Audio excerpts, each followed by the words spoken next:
Yes, we can start.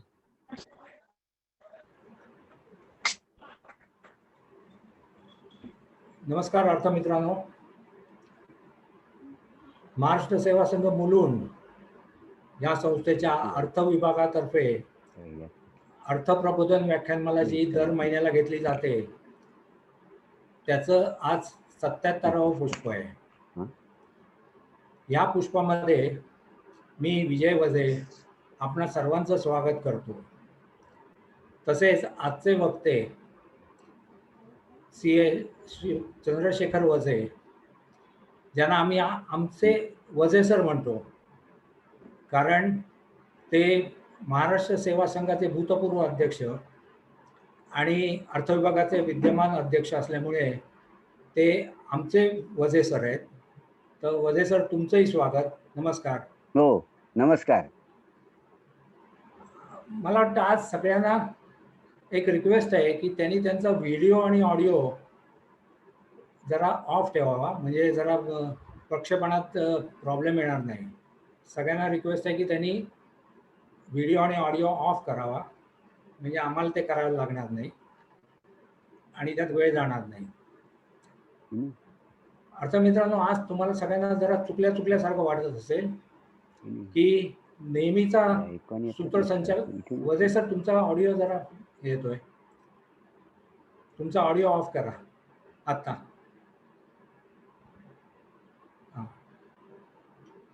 तर आज जरा सगळ्यांना चुकल्यासारखं वाटत असेल की नेहमीचा जो सूत्रसंचालनाचा चेहरा आज दिसत नाहीये.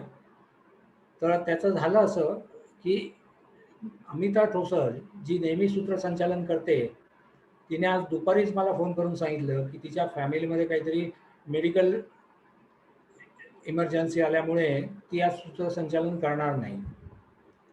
त्यामुळे क्रिकेटमध्ये जसा राखीव खेळाडू असतो तसा मी आज राखीव खेळाडू म्हणून सूत्रसंचालन करणार आहे.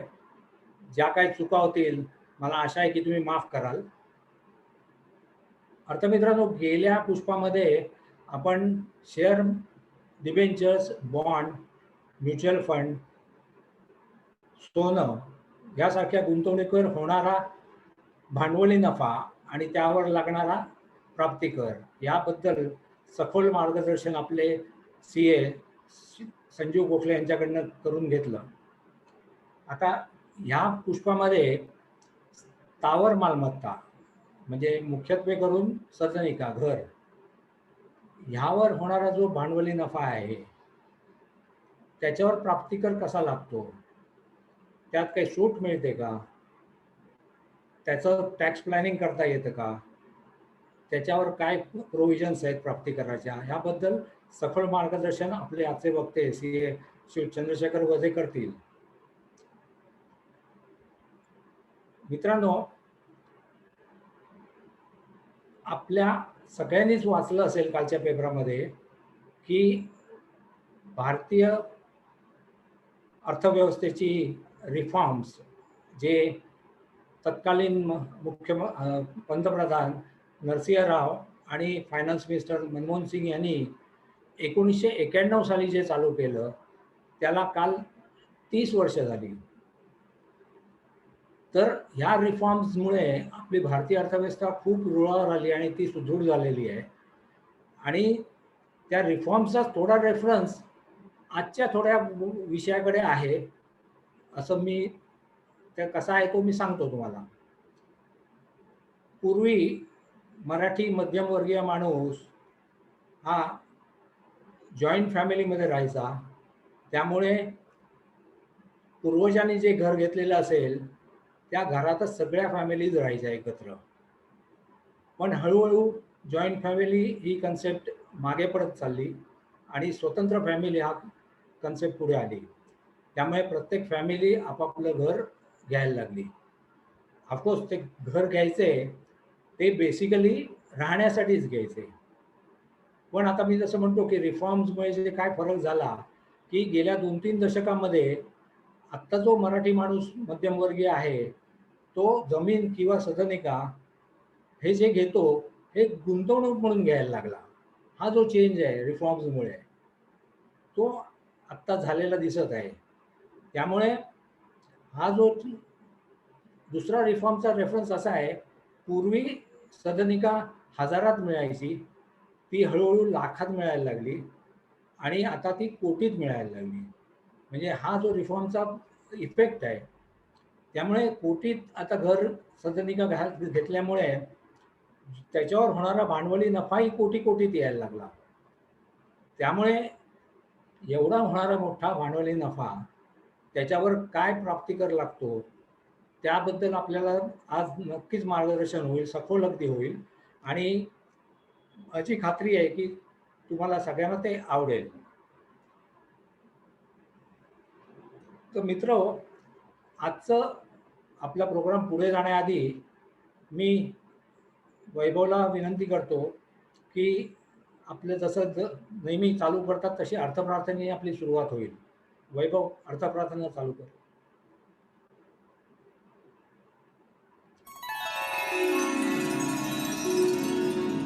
विघ्नेशानमुनी गुरु सस्मरुनी लक्ष्मी सावाहिले. आम्ही गुंतवणूक शास्त्र शिकण्या हे सत्र आरंभिले.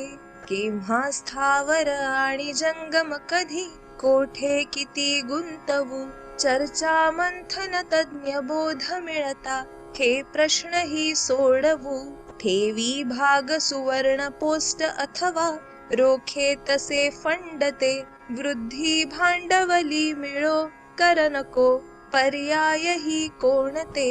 कोठे उत्तम रोखता सुगमता लाभांश वा व्याजही. कोठे गुंतविणे सुरक्षित असे नोंदीस कैसी वही. सन्मार्गे धन संपदा मिळविणे अत्यंत आवश्यक. पैसा ध्येय नसे म्हणून जपणे जाणीव सामाजिक. ज्ञानाचा उपयोग गुंतवणुकी साठी सदा होऊ दे. हे सारे समजावया सुमती दे आम्हास तू शारदे. धन्यवाद वैभव.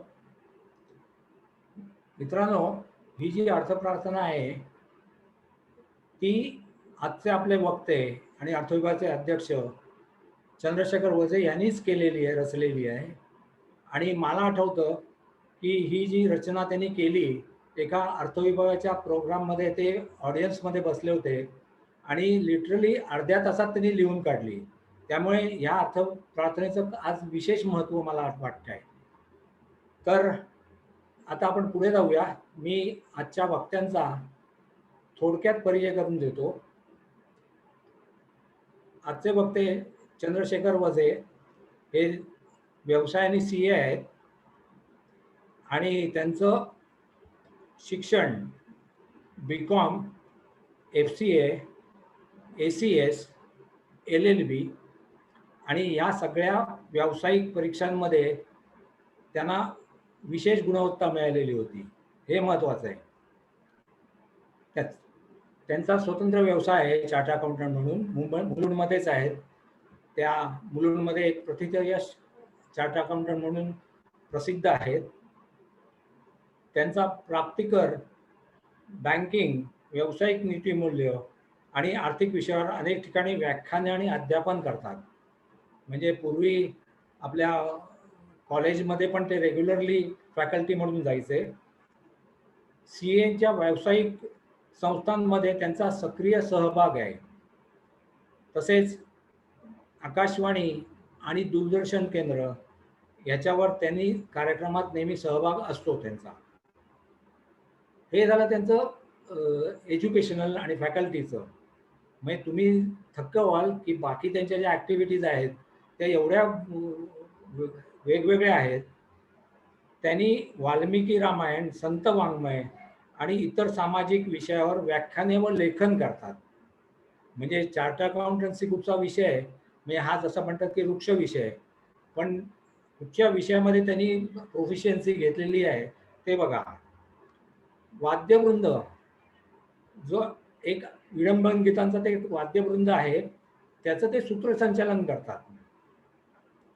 संस्कृत नाटकाचं दिग्दर्शन आणि संस्कृत विषय कार्यक्रमात ते सहभाग घेतात. प्रसंगानुरूप काव्यलेखन म्हणजे काव्यही करतात ते. हास्यचिंतन मला वाटतं हा सगळ्यात त्यांचा चांगला आणि हृदयाच्या जवळचा विषय आहे की हास्यचिंतन. म्हणजे त्यामुळे सगळा स्ट्रेस जातो. म्हणजे हास्यचिंतन त्यातले ते सादरीकरण करतात. आता त्यांनी महाराष्ट्र सेवा, मी म्हटलंच, महाराष्ट्र सेवा संघाचे ते भूतपूर्व अध्यक्ष होते आणि आता सध्याचे ते विश्वस्त आहेत. त्यानंतर संस्कृत भारती या संस्थेचे कोकण प्रांताचे अध्यक्ष आहेत ते.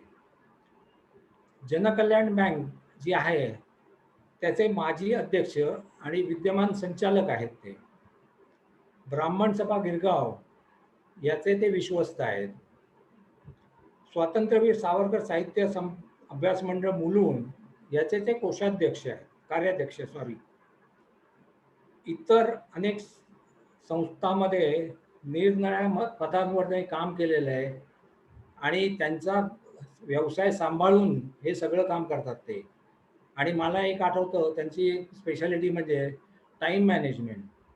म्हणजे एवढं त्यांचं टाईम मॅनेजमेंट असतं की तुम्ही केव्हाही त्यांना फोन केलात की हां ठीक आहे 5 मिनिटं देईन मी तुम्हाला.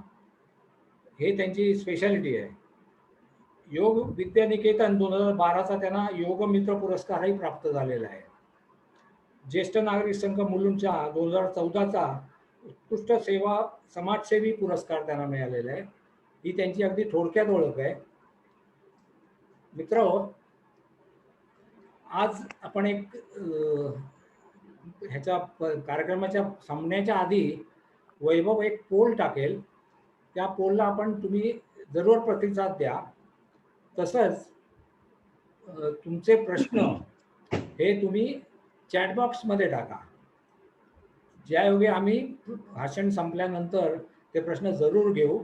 फक्त विनंती अशी आहे की जे प्रश्न टाकाल ते फक्त आजच्या विषयाच्या संदर्भात टाका आणि व्यक्तिगत प्रश्न टाकू नका.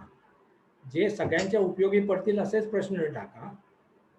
तर त्या पोलला पण प्रतिसाद द्या. आणि मी आता माझं भाषण संपवतो आणि over to you Ajay sir. Thank you. हो.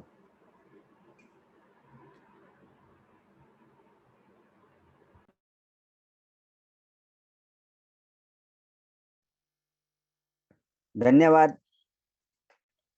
आमचे महाराष्ट्र सेवा संघाच्या अर्थ विभागाचे कार्यवाह आणि जे अतिशय सक्षम असे कार्यवाह आहेत, कार्यक्षम आहेत, की ज्यांनी आमचे दुसरे सहकारी श्री प्रकाश सडेकर आणि अरुण भंडारे वगैरेंच्या सगळ्यांच्या सहकार्याने आणि अमिता ठोसर या सगळ्यांच्या सहकार्याने अर्थ विभाग हा खूप दूरवर पोहोचवला, त्याची ख्याती पोहोचवली असे आमचे विजय वझे.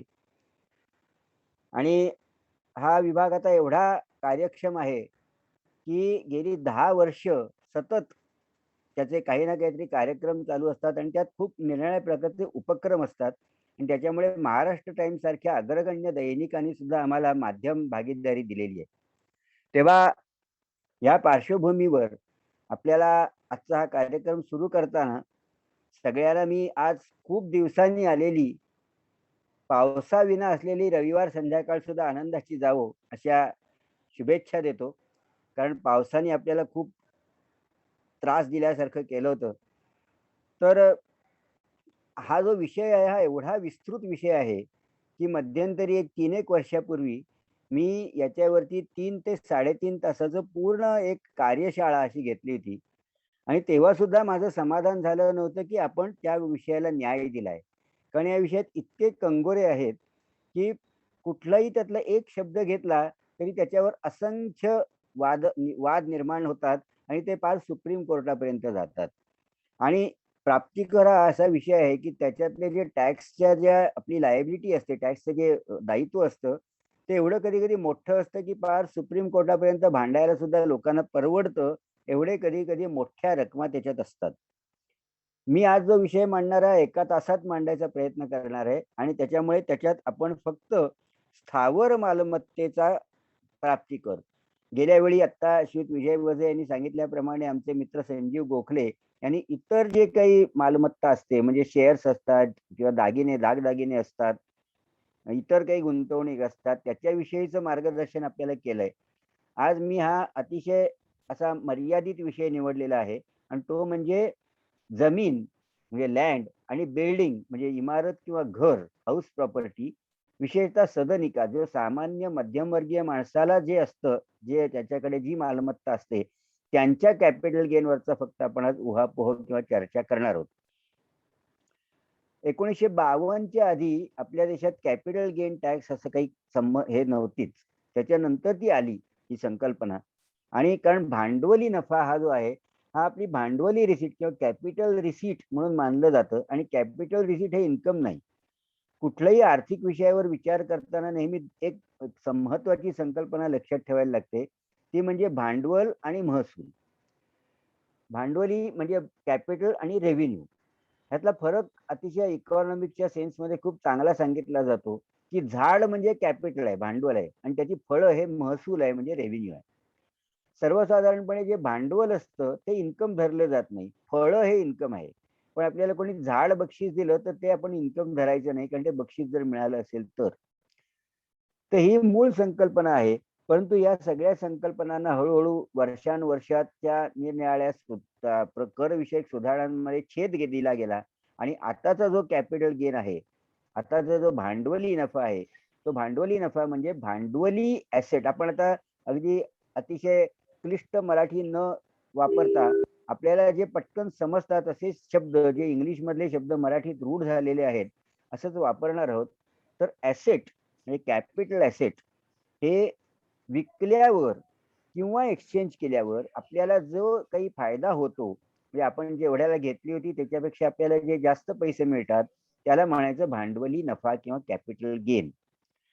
आता हा कॅपिटल गेन याच्यावरती इतक्या काही काही वेळेला केसेस तयार होतात की एकेका सारख्या लहान शब्दावर, म्हणजे आता त्यांनी असं एके ठिकाणी म्हटलंय की इफ ही बाईज अ हाऊस, तर ए हाऊस म्हणजे काय? तर ए हाऊस म्हणजे फक्त एकच घर, का ए हाऊस म्हणजे एनी हाऊस? आपण जसं कॅज्युअली म्हणतो ना, there is a boy there, तर तो म्हणजे तो एक बॉय आहे असं म्हणायचं असतं, किंवा एखादा कोणीतरी आहे असं म्हणायचं असतं. त्यामुळे ए हा जे आपण उपपद वापरतो इंग्लिश मधलं आर्टिकल, ते ए म्हणजे एकच असा अर्थ त्याचा घ्यायचा आहे, का ए म्हणजे एक कुठलं तरी हाऊस घ्या, हा महत्वाचा आहे.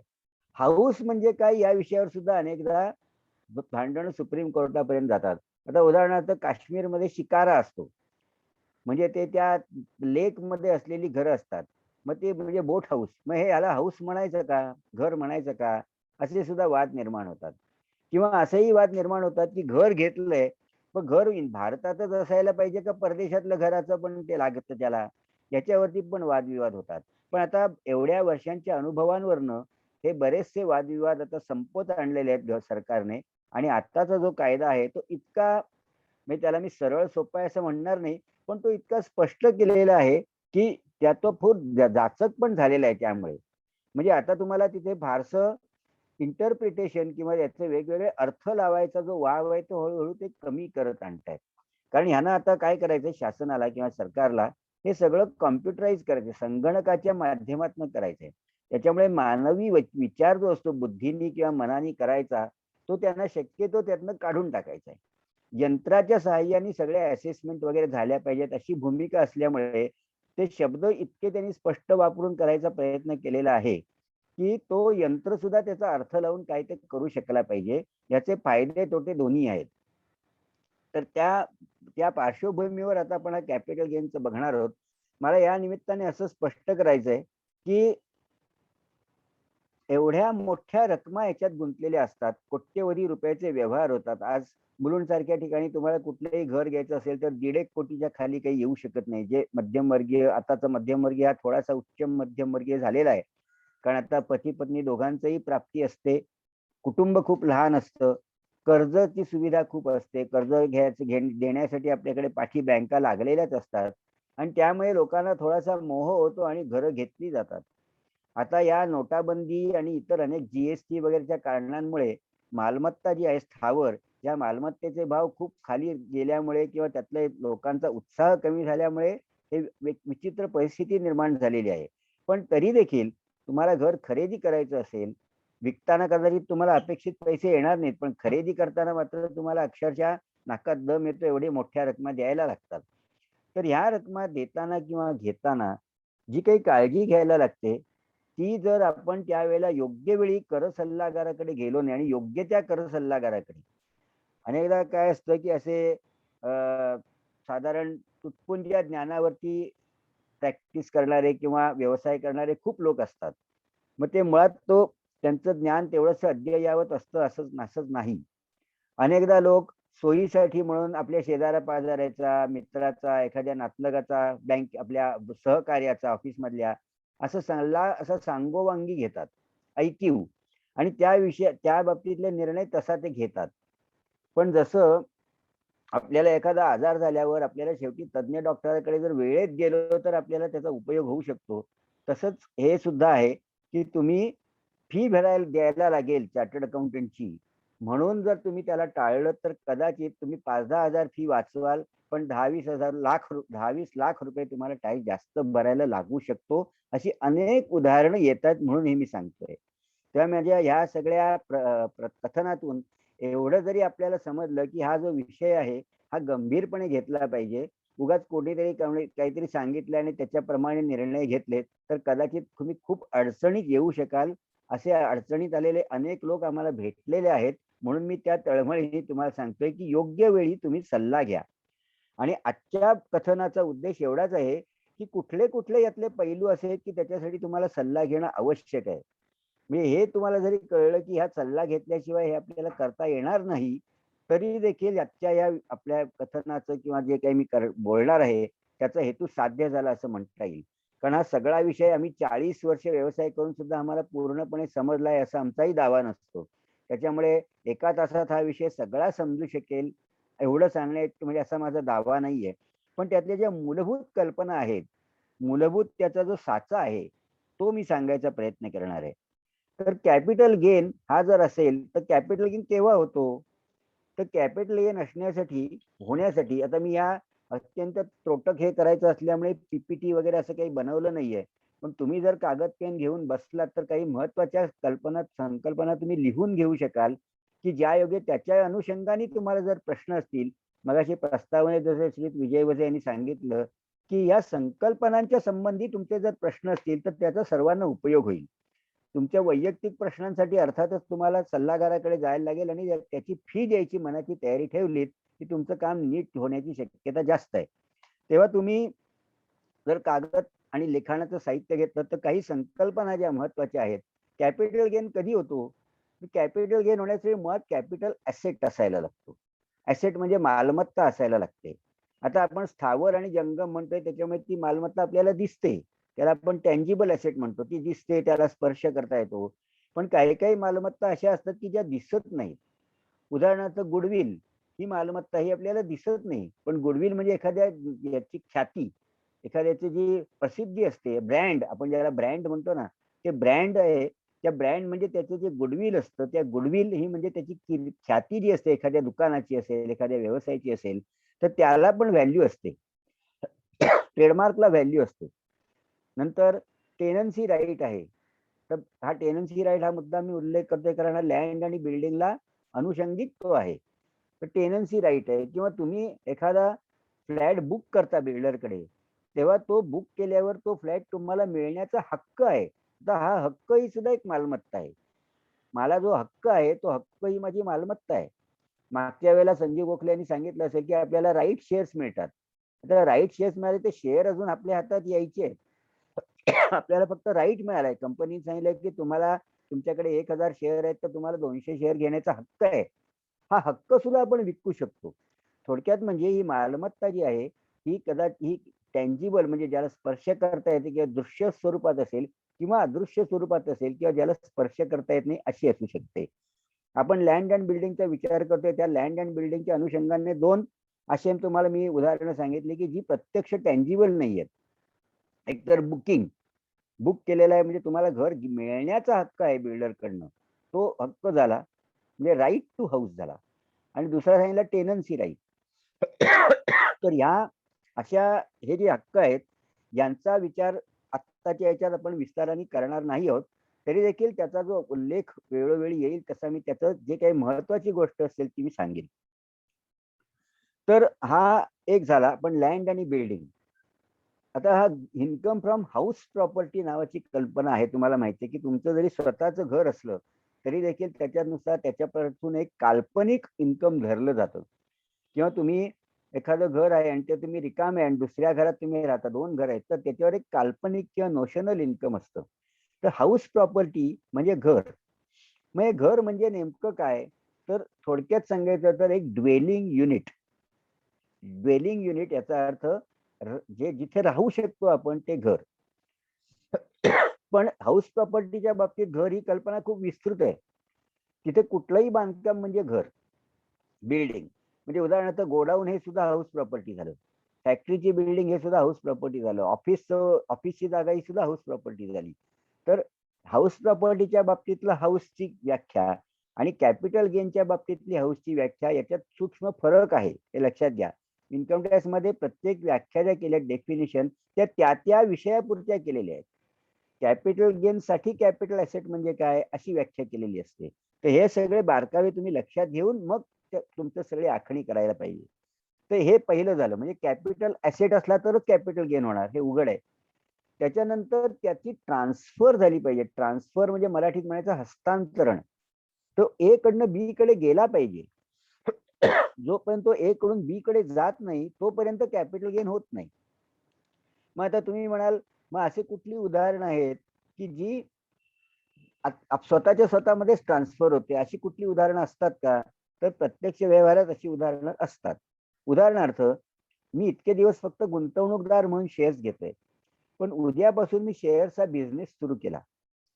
किंवा आजवर माझ्याकडे काही सोनं नाणं दागिने आहेत, ते मी आता असं असं ठरवलं की मी सोन्या चांदीचा आता व्यापार करणार आणि म्हणून मी ते माझा जो कॅपिटल ऍसेट होता, कॅपिटल ऍसेट हा म्हणजे काय आहे, ते मी वारंवार त्याची विक्री खरेदी करत नाही, त्याला म्हणायचं कॅपिटल ऍसेट. जो मी वारंवार विक्री खरेदी करतो तो झाला माझा बिझनेस ऍसेट. तर मी जोपर्यंत स्वतःच्या स्वतःपुरतं गुंतवणूक, म्हणजे मी समजा आज माझ्याकडे शेअर्स आहेत, त्या शेअरची मला पडलेली आजवरची कॉस्ट 10 लाख आहे, परंतु मला त्याचे मार्केट व्हॅल्यू आज आहे 40 लाख आणि मी शेअर्स मधला धंदा करायचं ठरवलं, तर माझ्याच शेअरची 10 लाखाची व्हॅल्यू मी माझ्या बिझनेसच्या बुकात आणताना 40 लाख करणार. म्हणजे मी माझ्या भांडवली गुंतवणुकीतनं मी ते ट्रान्सफर केले माझ्या बिझनेसच्या गुंतवणुकीमध्ये. त्या ट्रान्सफर मधनं कॅपिटल गेन त्या क्षणी होत नाही, तो नंतर कधीतरी होतो. त्या वेगळ्या तरतुदी आहेत. तात्पर्य असं की ट्रान्सफर अ कडून बी कडे ब कडे जेव्हा होते तेव्हाच कॅपिटल गेन होतं. म्हणजे ट्रान्सफर म्हणजे हस्तांतरण होणं हा त्याचा दुसरा घटक आहे. कॅपिटल गेन होण्याचे 3 घटक आपण बघतोय. पहिला, तो कॅपिटल ऍसेट असला पाहिजे, म्हणजे आपण आता स्थावर मालमत्ता हा कॅपिटल ऍसेट धरून चाललेलो आहोत. दुसरा म्हणजे तो त्याचं हस्तांतरण म्हणजे कुठेतरी अ कडून ब कडे गेलं पाहिजे, ट्रान्सफर झाली पाहिजे.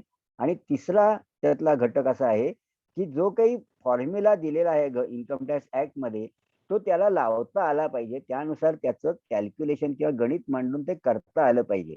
जेव्हा ते गणित लावताच येत नाही, त्याला तो हिशोब लावताच येत नाही, अशा कधी कधी परिस्थिती निर्माण होते, त्यावेळेला हा कॅपिटल गेन होत नाही. पण हा विषय आता तुम्ही तुमच्यासाठी फक्त हा अनुषंगिक विषय आहे. पहिले 2च तुम्ही घटक जरी लक्षात ठेवलेत तरी ते सामान्य आपल्या आजच्या विषयाला पुरेसे आहेत. कुठले 2 घटक?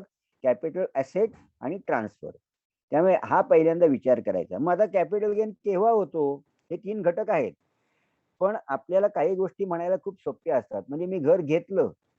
घर घेतलं म्हणजे काय केलं? म्हणजे घर बुक केलं का? घर बुक केलं, त्याचे पैसे दिले का? घर बुक केलं, पैसे दिले, पण ताबा घेतला. कधी मी घर घेतलं म्हणायचं किंवा घर विकलं कधी म्हणायचं? मी ऍग्रीमेंट केलं नुसतं विकायचं तेव्हा मी घर विकलं म्हणायचं का? मी ऍग्रीमेंट करायच्या आधीच कोणाला तरी ताबा दिला, म्हटलं तू वापर, नंतर आपण डॉक्युमेंटेशन करू, ते झालं. म्हणजे मित्राला असं तुम्ही राहायला दिलं तेव्हा विकलं. विकलं म्हणजे कधी म्हणायचं विकलं? का मी विकलं, ऍग्रीमेंट केलं, पण अजून मला आता फक्त 1 कोटीतले 20च लाख मिळालेत, 80 लाख मला मिळायचे आहेत. ते 80 लाख मला जेव्हा मिळतील तेव्हा मी त्याचा ताबा म्हणजे पोझेशन देणार, तेव्हा मी विकलं म्हणायचं. म्हणजे विकलं कधी म्हणायचं?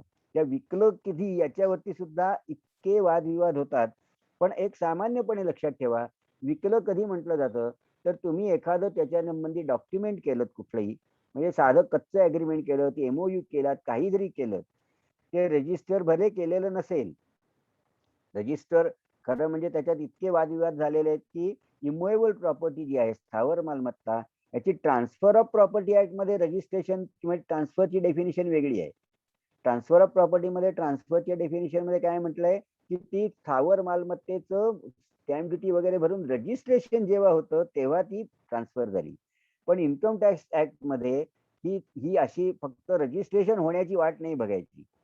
कारण पूर्वीचे बिल्डर लोक काय करायचे की घर म्हणजे बिल्डिंग बांधायचे आणि कन्व्हेन्स ज्याला म्हणतात की जे रजिस्ट्रेशन व्हायला पाहिजे ती प्रॉपर्टी, ते 10-10, 20-20 वर्ष करायचे नाहीत आणि आर्ग्यू असं करायचे की ट्रान्सफर ऑफ प्रॉपर्टी ऍक्ट प्रमाणे आमची ट्रान्सफर झालीच नाही, त्यामुळे आम्हाला इन्कम यायचा प्रश्नच येत नाही. तेव्हा इन्कम टॅक्स ऍक्ट मध्ये या सगळी जी गडबड होती ती सगळी त्यांनी बंद करून टाकली आणि सांगितलं की तुम्ही कुठलंही अरेंजमेंट केले, अरेंजमेंट असा शब्द लूज वापरलाय त्यांनी, एनी अग्रीमेंट अरेंजमेंट और कुठल्याही पद्धतीने तुम्ही जर इमूव्हेबल प्रॉपर्टीचं पोझेशन दुसऱ्याला दिलं तर ती ट्रान्सफर झाली. मग यातनं लोकांना खूप हास्यास्पद अर्थ पण व्हायला लागले. उदाहरणार्थ एखादा हॉटेलचा मालक आहे आणि त्याने हॉटेल कोणी बुकिंग करायला आला आणि त्याला ती खोली दिली, म्हणजे झाली का ट्रान्सफर? म्हणजे त्याला त्याच्यावरती गेन भरायला लागेल का? असे त्याच्यातनं अनेक किचकट प्रश्न निर्माण होतात. पण आपण त्या वादात जायचं नाही, ते केवळ रंजकतेसाठी आहेत. मी तुम्हाला फक्त सांगतोय की ह्याचे प्रत्येकाचे अर्थ लावताना किती वादविवाद होऊ शकतात. तर आपण एक सामान्यपणे लक्षात घेऊ की तुम्ही घर विकायचं अग्रीमेंट केलं. आपण घराचाच जास्त आता विचार करतोय, आपण आता आणि जमीन असा विचार करतोय. पण आपण असे मोठं काहीतरी मोठी प्रॉपर्टी आहे, मोठी चाळ आहे, आपल्या नावाने मोठी हे आहे असं नाही. पण घर म्हणजे लहान घर मोठं घर हे सगळं एकच, म्हणजे बंगला असला तरी त्याला एकच घर म्हणायचं, म्हणजे ड्वेलिंग युनिट.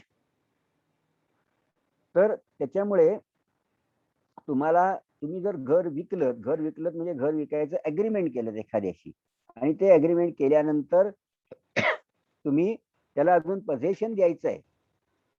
पण कधी कधी असं होतं की कुठल्या तरी लहानशा कारणामुळे पोझेशन दिलेलं नाहीये. म्हणजे उदाहरणार्थ केवळ मी ट्रान्सफर केलेली नाही असं दाखवण्यासाठी लोक टॅक्स प्लॅनिंग काय करतात की 90% 95% पैसे मिळाले आहेत, पण 5% अजून नाही, मी घ्यायचेच नाही आणि पोझेशन लांबवायचं आणि सांगायचं की कॅपिटल गेन खूप उशिरा होणार, आत्ताच्या वर्षात झालेला नाही. जेव्हा जेव्हा असं उलट प्लॅनिंग करतात असं जेव्हा लक्षात येतं तेव्हा मग इन्कम टॅक्सवाले पुन्हा कोर्टात जातात.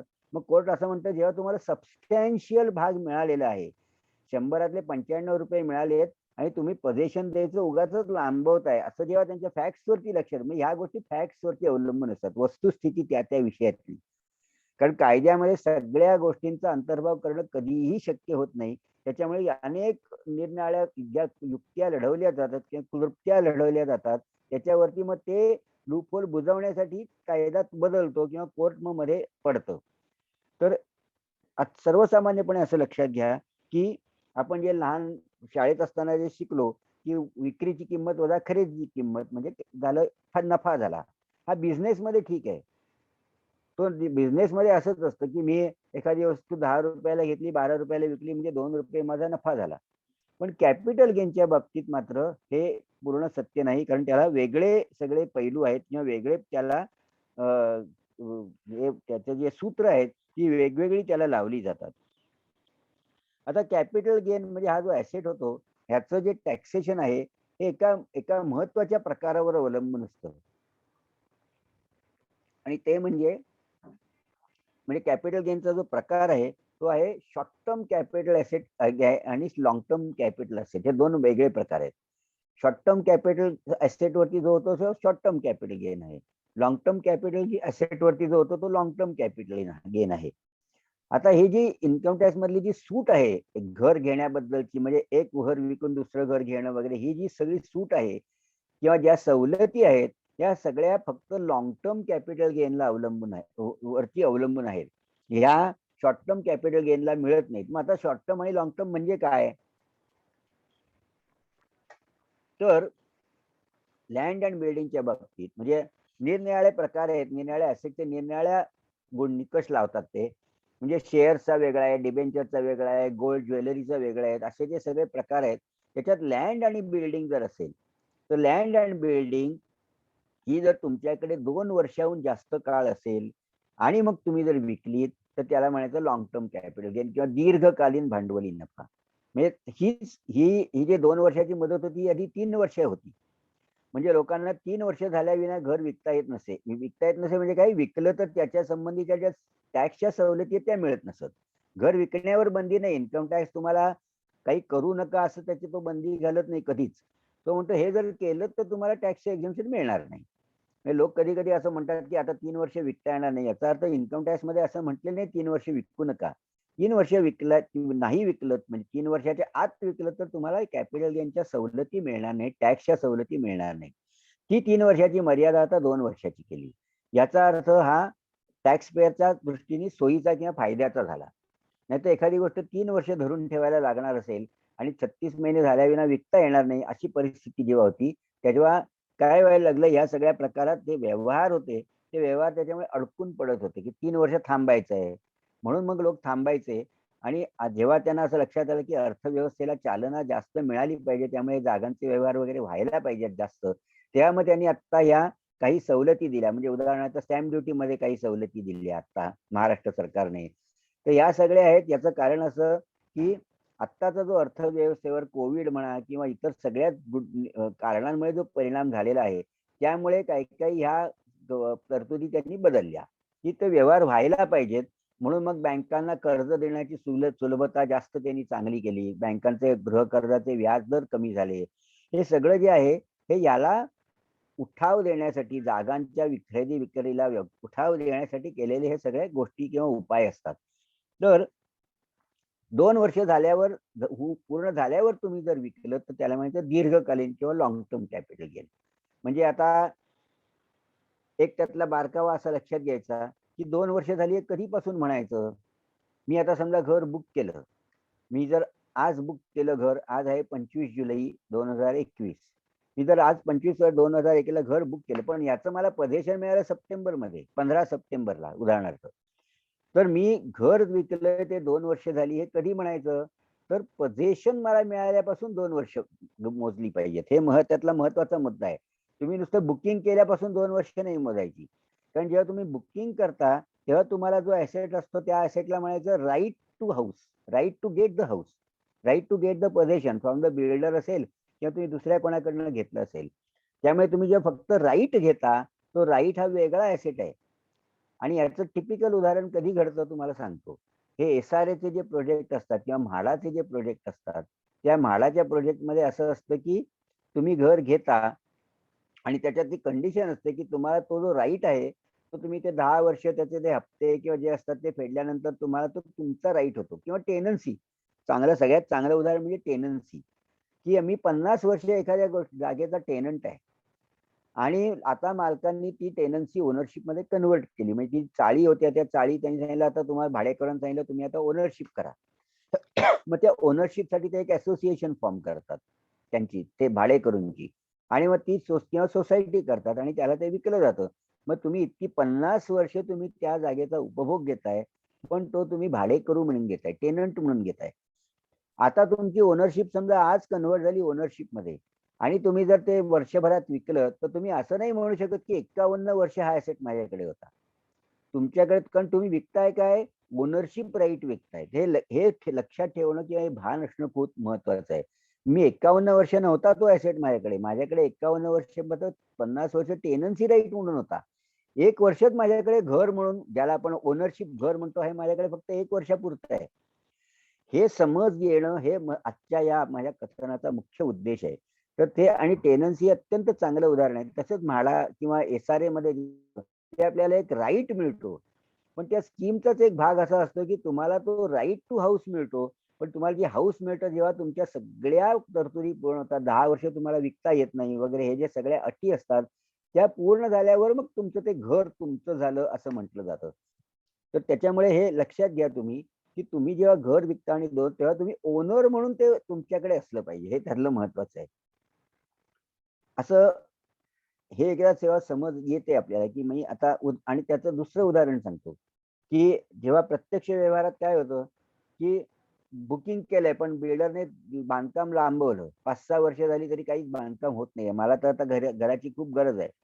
मग मी काय म्हणणार, की मी हे घर आता विकून टाकतो. अजून नाहीतरी पोझेशन मिळालंच नाहीये मला. मग जेव्हा मी ते विकतो, ते घर ते बिल्डरच्या सहकार्याने आणि अनुमतीने विकलं जातं तिसऱ्याला.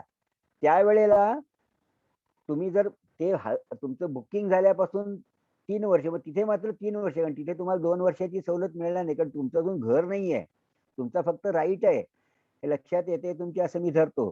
तर मी जर ते 3 वर्षाच्या आत विकलं तर मला तो लॉंग टर्म म्हणता येणार नाही, कारण मी आता काय विकतोय, घर विकत नाहीये. जरी आपण लूज बोलताना असं म्हटलं मी ते बुक केलेलं घर विकलं, तरी ते घर नव्हतंच त्यावेळेला. तुम्ही जे विकलं तेव्हा ते घरच नव्हतं. तर तुम्ही जेव्हा विकताय तेव्हा तुम्ही काय विकताय, तुमचा राईट विकताय फक्त. राईटला मात्र 3 वर्ष 2 वर्ष नाहीये, राईटला 3 वर्ष तुमचा होल्ड केला पाहिजे. सरळ साधं उदाहरण सांगायचं झालं तर 25 जुलै 21 जर मी घर बुक केलं आणि जर मी 2 वर्षाच्या आत विकलं, म्हणजे 25 जुलै 23च्या आत विकलं, तर मला शॉर्ट टर्म गेन, आपण 2 वर्षानंतर जरी विकलं आणि 3 वर्षाच्या आत विकलं, म्हणजे उदाहरणार्थ 21ला घेतलंय ते 24ला मी विकलं, तर 24च्या आत विकलं, 25 जुलैच्या आत, तर मी 2 वर्षाहून जास्त होल्ड केलेलं आहे, पण 3 वर्ष झालेली नाही आहेत पूर्ण. त्याच्यामुळे जरी तो मी 2.5 वर्षांनी विकलं तरी देखील तो माझा शॉर्ट टर्म गेन होईल, लॉंग टर्म होणार नाही. का? मी घर विकलेलं नाहीये, घरातला राईट विकलाय, हा वेगळा ऍसेट आहे. असे कधी कधी टॅक्स प्लॅनिंग करायची वेळ येते. उदाहरणार्थ, काही लोकांना बुक केलंय घर, ते पोझेशन मिळाल्याबरोबर विकून टाकतात. पोझेशन मिळाल्याबरोबर जर तुम्ही घर विकलं तर तो घराचा शॉर्ट टर्म गेन धरला जातो. का? आता तुम्ही काय विकताय, राईट विकत नाही, आता तुम्ही घर विकताय.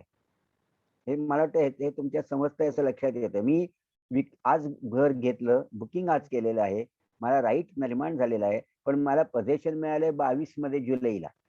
तर जुलै 22ला जर पोझेशन मिळालंय तर मला, आणि मी लगेच जर विकलं ते घर, तर मला असं म्हणू शकत नाही की 25 जुलै 2021 पासून माझ्याकडे ते घर आहे, असं नाही म्हणू शकत. कारण तेवढा मधला काळ जो तुम्हाला आहे पोझेशन मिळेपर्यंतचा, तो तुमच्याकडे फक्त राईट म्हणून आहे, घर म्हणून नाही. मग घर म्हणून तुमच्याकडे किती वर्ष आहे ते बघायचं. हा हा यातला महत्वाचा मुद्दा आहे. त्यामुळे घर म्हणून मला समजा आता 1 ऑगस्ट 2022ला पोझेशन मिळालं, तर 1 ऑगस्ट 22 पासून 2 वर्ष मला मोजायचे जर मी घर विकलं असं म्हणणार असेल तर. हं? तर हा लॉंग टर्म आणि शॉर्ट टर्म मधला महत्वाचा हे फरक लक्षात घ्यायचा आणि काय विकतोय ह्याच्यावरती फोकस करायचा. मी टेनन्सी राईट विकला तर मग टेनन्सी राईट माझ्याकडे 50 वर्ष होता. पण एकदा का टेनन्सी राईट ओनरशिप मध्ये कन्व्हर्ट झाला की मी आता असं म्हणू शकत नाही की मी टेनन्सी राईट विकलाय, मी आता घर विकलं, ओनरशिप राईट विकलाय. मग ओनरशिप राईट हा माझ्याकडे 2 वर्ष असला पाहिजे. त्याच्यानंतर मग हा लॉंग टर्म आहे एकदा ठरलं, कारण शॉर्ट टर्म गेन जर झाला तर तो सरळ साधं आपण जे शाळेत गणित शिकलो, विक्रीची किंमत वजा खरेदीची किंमत असं म्हणायचं, आणि त्याचा जो गेन होतो तो शॉर्ट टर्म गेन हा सर्वसाधारणपणे तुमचं जे इन्कम टॅक्स होतं त्या इन्कम मध्ये तो ऍड होतो. म्हणजे माझा उदाहरणार्थ माझं सॅलरी इन्कम आहे, इंटरेस्ट इन्कम आहे, थोडंसं बिझनेस इन्कम आहे, हे जे इन्कम मध्ये जे आहे त्याच्यात हा कॅपिटल गेन ऍड करायचा, वाढवायचा, जोडायचा, आणि पूर्ण माझं इन्कम वाढलं म्हणजे तो माझ्या नॉर्मल स्लॅब प्रमाणे टॅक्स होतो. शॉर्ट टर्म कॅपिटल गेन हा माझ्या नॉर्मल स्लॅब रेट प्रमाणे टॅक्स होतो, त्याला कुठलीही मला सवलत किंवा सूट मिळत नाही. म्हणजे तो माझ्या इतर इन्कम मध्ये ऍड करायचा. जसं सॅलरी इन्कम होतं, व्याजाचं इन्कम येतं, डिव्हिडंडचं इन्कम येतं, बिझनेसचं इन्कम येतं, घराच्या उत्पन्नात प्रॉपर्टी, हाऊस प्रॉपर्टी इन्कम येतं. अशा पद्धतीने त्या इन्कम मध्ये तो ऍड करायचा. तर हे हा शॉर्ट टर्म कॅपिटल गेनचा झाला. तर लॉंग टर्म कॅपिटल गेनला मात्र आपल्याला काही सुविधा किंवा सवलती असतात, त्या जरा थोड्याशा क्लिष्ट आहेत. त्या जरा क्लिष्ट आहेत, तर त्या आपण जरा बघूया. पण त्याच्यात आता ट्रान्सफर, तर काही काही ट्रान्सफर जे आहेत ना, या ट्रान्सफर या कॅपिटल गेन साठी ट्रान्सफर नाही मानल्या जात. उदाहरणार्थ, आणि ते कॉमन सेन्सला आहे. शेवटी कायदा म्हणजे काय, refined common sense. Common sense जो आपला आहे तो चांगल्या प्रिसाईज शब्दात मांडला जाणं म्हणजे कायदा. तर त्याच्यात ते असं म्हटलं की जर तुम्ही गिफ्ट केलीत, समजा वडिलांनी मुलाला घर गिफ्ट दिलं, तर जरी ट्रान्सफर झाली तरी कॅपिटल गेन होणार नाही. का होणार नाही? Gift is not a transfer for capital gain purpose. जरी ती it is transfer of property act मध्ये ती ट्रान्सफर आहे, पण इन्कम टॅक्स ऍक्ट मध्ये ती ते ट्रान्सफर नाहीये. का? तर गिफ्ट जेव्हा आपण देतो तेव्हा सेल प्राइस आपल्याला मिळतच नाही. किंवा एखादा माणूस ट्रान्सफर म्हणजे एखाद्या माणसाने मृत्यूपत्राद्वारे केलं, आणि मृत्यूपत्राद्वारे तो वडिलांकडून मुलाला जर ती प्रॉपर्टी मिळाली, तर ती एक प्रकारे वडिलांकडून मुलाला ट्रान्सफर झालेली आहे, पण त्याला कॅपिटल गेन लागत नाही. का? ती विक्री नाही आहे, आणि त्या विक्रीतनं आलेले ते किंमत त्याला काही नसतेच ना. त्याच्यामुळे हे कॉमन सेन्सचाच भाग आहे, हा सर्वसामान्य ज्ञान आहे हे, गिफ्ट आणि सक्सेशन मधून जे ट्रान्सफर होते त्याला कॅपिटल गेन लागत नाही. आता सक्सेशन होतं ते आपण मेल्यावर होतं, त्यामुळे त्याचा आता विचार करायची गरज नाही. म्हणजे विलनी जेव्हा एखादी गोष्ट तुम्ही दुसऱ्याला देता तेव्हा तुम्हाला कॅपिटल गेन लागत नाही. पण तुम्ही गिफ्ट दिले तरी कॅपिटल गेन लागत नाही. पण याचा अनुषंगाने एक महत्वाचा मुद्दा तुम्हाला या अनुषंगाने सांगायचा आहे मला, लॉंग टर्म आणि शॉर्ट टर्मच्या बाबतीत, आणि हा खूप उपयोगाचा आहे. तर या संकल्पना तुम्ही लक्षात घ्या आणि नोंद करून ठेवा. जर मला एखादी प्रॉपर्टी कोणीतरी गिफ्ट किंवा इनहेरिटन्सनी मिळाली, म्हणजे वारसा हक्काने मिळाली, तर आणि मी तर लगेच विकली. आता हे खूप उदाहरण चांगलं रंजक होऊ शकतं. म्हणजे कसं, तर एखाद्याला घर एखाद्याने मला म्हणजे घर गिफ्ट म्हणून मिळणं आता ही कमी कमी घडणारी गोष्ट आहे. पण वारसा हक्काने मला मला घर मिळालं आणि ते घर मी 2 वर्षाच्या आत विकलं, तर कोणाला वाटेल की 2 वर्षाच्या आत मी विकलंय घर म्हणजे मला शॉर्ट टर्म गेन होईल. तर तसं नाही. इन्कम टॅक्सने तुम्हाला एक सवलत दिलेली आहे. ती काय? तर तुम्हाला ज्याच्याकडनं ते वारसा हक्काने मिळालं, त्याच्याकडे किती ते दिवस होतं, ते पण तुमच्या त्याच्यात जोडायचे. उदाहरणार्थ, एखाद्या म्हणजे वडिलांनी घर घेतलंय 2010 साली आणि वडिलांकडून मुलाला, वडील गेले आता कोविडमुळे गेले म्हणून ते त्याला 1 जुलै आता 21 ला मुलाला ते घर मिळालं. आणि ते घर त्याला काही नकोय, कारण तो दुसरीकडे राहतोय, तो अमेरिकेत राहतोय, कुठेही दुसरीकडे राहतोय.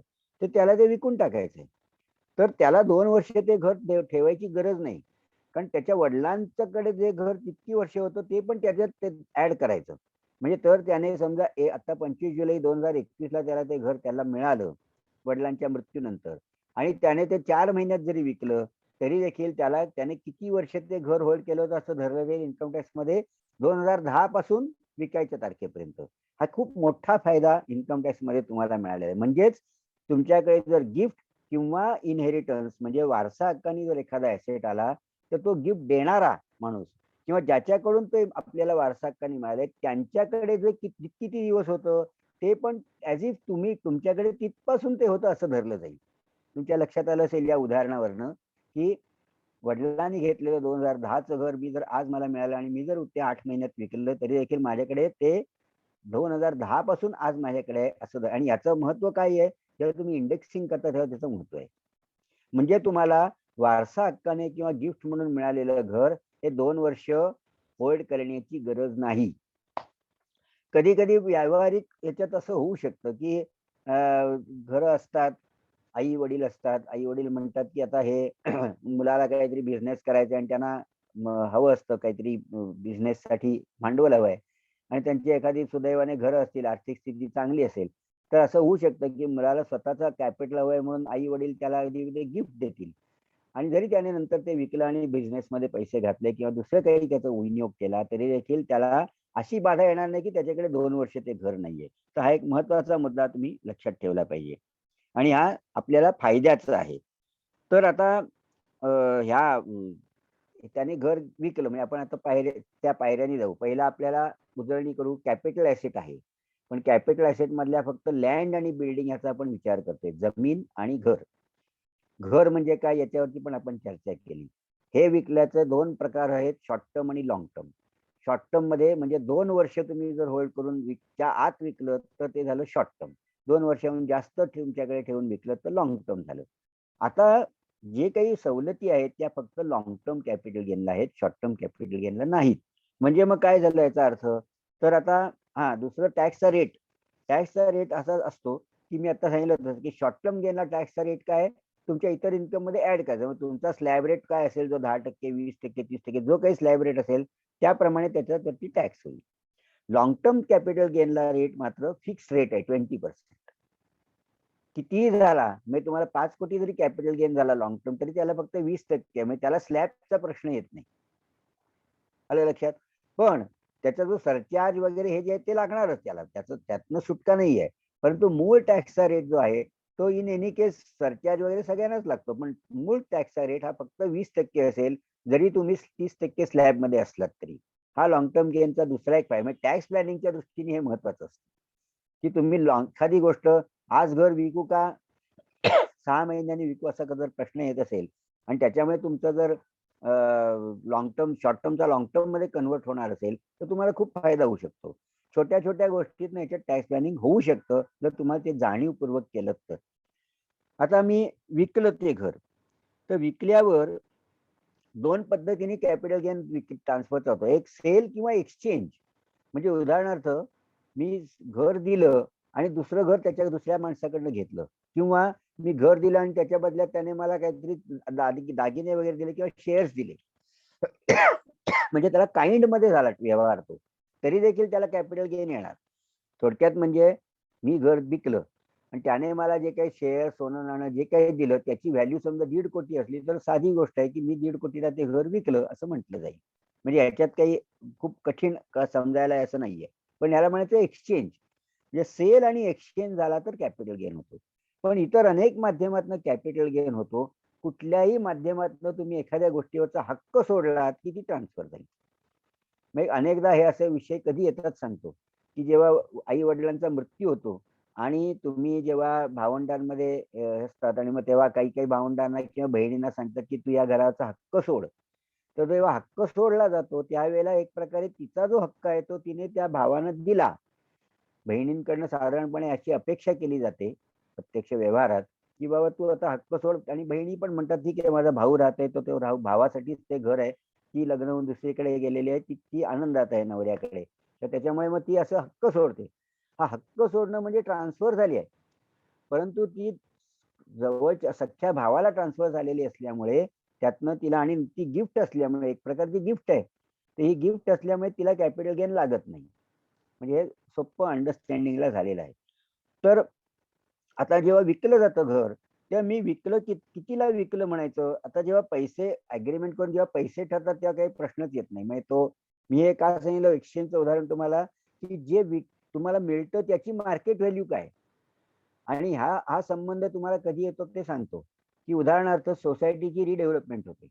त्या सोसायटीच्या रिडेव्हलपमेंटमध्ये तुमचा एक फ्लॅट आहे. तो तुमचा फ्लॅट ते काय म्हणतात, तुमचे आता 600 स्क्वेअर फूट आहेत ना, आम्ही तुम्हाला 200 स्क्वेअर फूट एक्स्ट्रा देऊ फ्री. आणि आणखीन तुम्हाला जे काही स्क्वेअर फूट हवे असतील तर त्याला विशिष्ट रेटने आम्ही देऊ. आता मला जे मिळतं रिडेव्हलपमेंटमध्ये, तर जेव्हा मला ते मिळतं तेव्हा त्याची जी मार्केट व्हॅल्यू आहे त्याचं एक प्रकारे मला ते मिळाले असे झाले. म्हणजे समजा मी आज विकतोय. मी घेतला होता 40 लाखाला कधीतरी 40 वर्षापूर्वी. आज मी जे विकतोय आणि मला जे नवीन घर बांधून मिळणार आहे त्याची आजची व्हॅल्यू कदाचित 3 कोटी असेल. इनडायरेक्टली मी 3 कोटीला ते माझं घर विकलं असा त्याचा अर्थ होतो एक प्रकारे. आता यात बरेच बारकावे आहेत, ते मी सगळे आता सांगणं शक्य नाहीये. पण तुम्हाला अंडरस्टँडिंगच्या दृष्टीने, समजण्याच्या दृष्टीने सांगतोय, की मग ते घर मी केवढ्याला विकलं असं म्हटलं जाईल, 3 कोटीला. कारण मला माझं जुनं घर देऊन मला जे नवीन घर मिळालं त्याची आजची मार्केट व्हॅल्यू 3 कोटी आहे. त्यामुळे 3 कोटीला मला ते मिळालं असं झालंय. कधी-कधी असं होतं, की तुम्हाला थोडे पैसे पण मिळतात आणि थोडी प्रॉपर्टी मिळते. विशेषतः तुमचा भूखंड असेल आणि भूखंड जर तुम्ही बिल्डरला किंवा डेव्हलपरला विकलात, तर तो काय म्हणतो, तुम्हाला 1 कोटी हे देतो, चेक देतो आणि 2 फ्लॅट बांधून देतो. मग माझं काय झालं, माझा जो भूखंड आहे, त्या भूखंड मी विकला एक प्रकारे बिल्डरला. ट्रान्सफर केला. विकणं म्हणजे आपण लूज शब्द वापरतो, पण ट्रान्सफर केला. त्याला हक्क दिले सगळे आणि त्याने मला काय दिलं, 1 कोटी चेकनी दिले आणि 2 फ्लॅट बांधून दिले किंवा 1 फ्लॅट आणि 1 दुकान बांधून दिलं. हे जे त्याचे मार्केट व्हॅल्यू जी आहे त्यावेळची आहे, ती मला एक प्रकारे मी तेवढ्या रकमेला माझं मूळ भूखंड विकला असं धरलं जाईल. असे अनेक गुंतागुंतीचे व्यवहार प्रत्यक्षात होत असतात. पण म्हणून आपण पुन्हा आपल्या साध्या उदाहरणाकडे येऊ. तर घर विकलं. ते घर विकलं असं म्हणणं याला मला खूप सोपं आहे. पण घर विकल्याचे किती फाटे फुटतात ते मी तुम्हाला मगाशी सांगितलं. ते मी त्याला पोझेशन दिलं. म्हणजे आता मी बिल्डरशी अग्रीमेंट केलं. पण अजून मला बरेच काहीतरी म्युनिसिपालिटीच्या परमिशन अमुक-तमुक मिळायचं आहे. माझ्या भावंडांमध्ये भांडणं आहेत, ती सेटल व्हायची आहेत. बऱ्याच काही गोष्टींमुळे मला अजून प्रॉपर्टी कार्ड माझं अपडेट झालेलं नाहीये वगैरे. या सगळ्या फॉर्मॅलिटी झाल्यावर मग मी बिल्डरला सांगतो, आता मी तुला घर बांधायला हे माझा जी लँड आहे किंवा ती तिचं मी पोझेशन देतो. मग तेव्हा ती ट्रान्सफर झाली असं म्हटलं जाईल. म्हणजे मी तुम्हाला सांगितलं तसं, की agreement followed by handling over of possession. आता पोझेशन हा शब्द सुद्धा कायदा कधी वापरत नाही. कायद्यामध्ये काय म्हटलंय, की ट्रान्सफरिंग द बेनिफिशियल एन्जॉयमेंट. म्हणजे ते एन्जॉय करण्याचा राईट तुम्ही जेव्हा त्याला देता तेव्हा ट्रान्सफर झाली. म्हणून मगाशी मी तुम्हाला हॉटेलचं उदाहरण सांगितलं, की हॉटेलची रूम बुक केली म्हणजे ती हॉटेलची रूम एन्जॉय करायचा राईट मी दुसऱ्याला दिला. पण हा म्हणजे अतिपणा झाला त्या एखाद्या अर्थ लावण्याचा. पण खरा म्हणजे बेनिफिट म्हणून पोझेशन हा शब्द वापरलेला नाहीये. किंवा कायद्यात गिफ्ट हा शब्द इन्कम टॅक्स मध्ये फार क्वचित वापरलेला आहे. त्यांनी असं म्हटलंय ट्रान्सफर फॉर इनएडिक्वेट कन्सिडरेशन. हे शब्द तुम्ही ते शब्द लक्षात घेणं महत्वाचं आहे. कारण तुम्ही म्हणाल भाषणात तुम्ही गिफ्ट सांगितलं, पण गिफ्ट हा शब्द कुठेच कायद्यात वापरलेला नाही आहे इथे. त्यांनी काय म्हटलंय ट्रान्सफर फॉर इनएडिक्वेट कन्सिडरेशन. आणि याचा खूप रेलेव्हन्स आता इथे. म्हणजे उदाहरणार्थ 1 कोटीचं घर मी जर 60 लाखाला विकलं तर I have transferred it for इनएडिक्वेट consideration. मला माझ्या काय बहीण मुलगा मुलगी कोणतरी आहे, तिला मी असं सांगतोय की मला तुला गिफ्ट द्यायची आहे, पण मी सगळं घर तुला आता गिफ्ट देणं आता मला परवडणार नाही किंवा माझी तेवढी इच्छा नाहीये, पण मी तुला 1 कोटीचं घर 40 लाखाला विकतो. एक प्रकारे 60 लाखाची मी तुला गिफ्ट दिली. म्हणजे गिफ्ट दिलेली आहे, पण त्याला ट्रान्सफर फॉर इनएडिक्वेट कन्सिडरेशन असं म्हटलं जातं. आणि गिफ्ट असा शब्द तिथे कायद्यात फार ठिकाणी वापरलेला नाही इन्कम टॅक्स ऍक्ट मध्ये. हे सगळे बारकावे लक्षात घेऊन कायद्याचा अर्थ लावायचा आहे. बरं, आता मी विकलं घर. मी जे घर विकलं ते, बापरे आपल्याला खूपच वेगाने जरा जायला लागेल.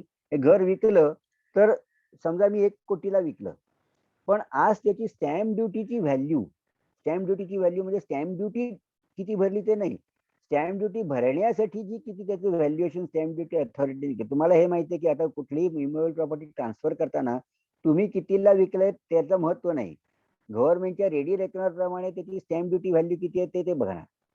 ही जर स्टॅम्प ड्युटी व्हॅल्यू माझ्या विक्रीच्या किमतीपेक्षा जास्त असेल तर मी त्या किमतीला ते घर विकलं गेलं असं ते धरलं जाईल नोशनली, काल्पनिकरित्या. म्हणजे मी 1 कोटीचा व्यवहार केला, 1 कोटी मी अग्रीमेंट मध्ये लिहिलेत, पण स्टॅम्प ड्युटी वाल्याने सांगितलं याची व्हॅल्यू 1,30,00,000 आहे.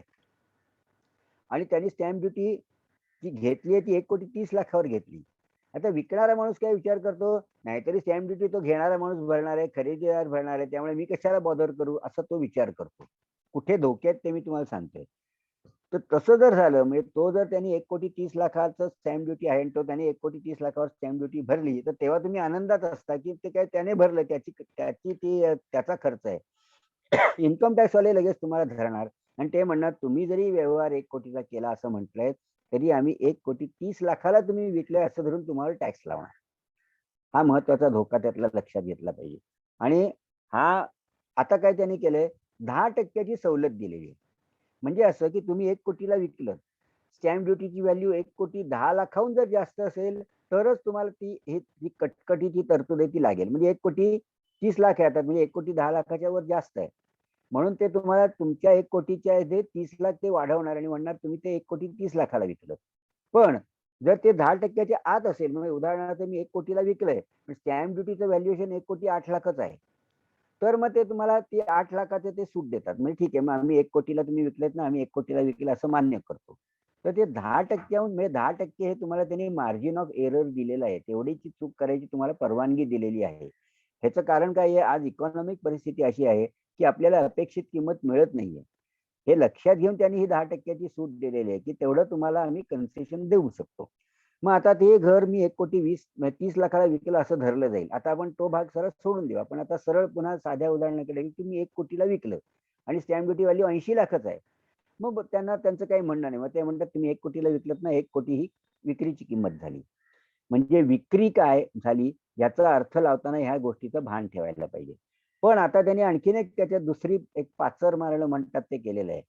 इतके दिवस काय व्हायचं की आपण 1 कोटीला विकलं, पण खरी स्टॅम्प ड्युटीची व्हॅल्यू 1,30,00,000 असेल, तर विकणाऱ्याला 1,30,00,000 विक्रीची किंमत आली असं धरून कॅपिटल गेन काढला जाईल.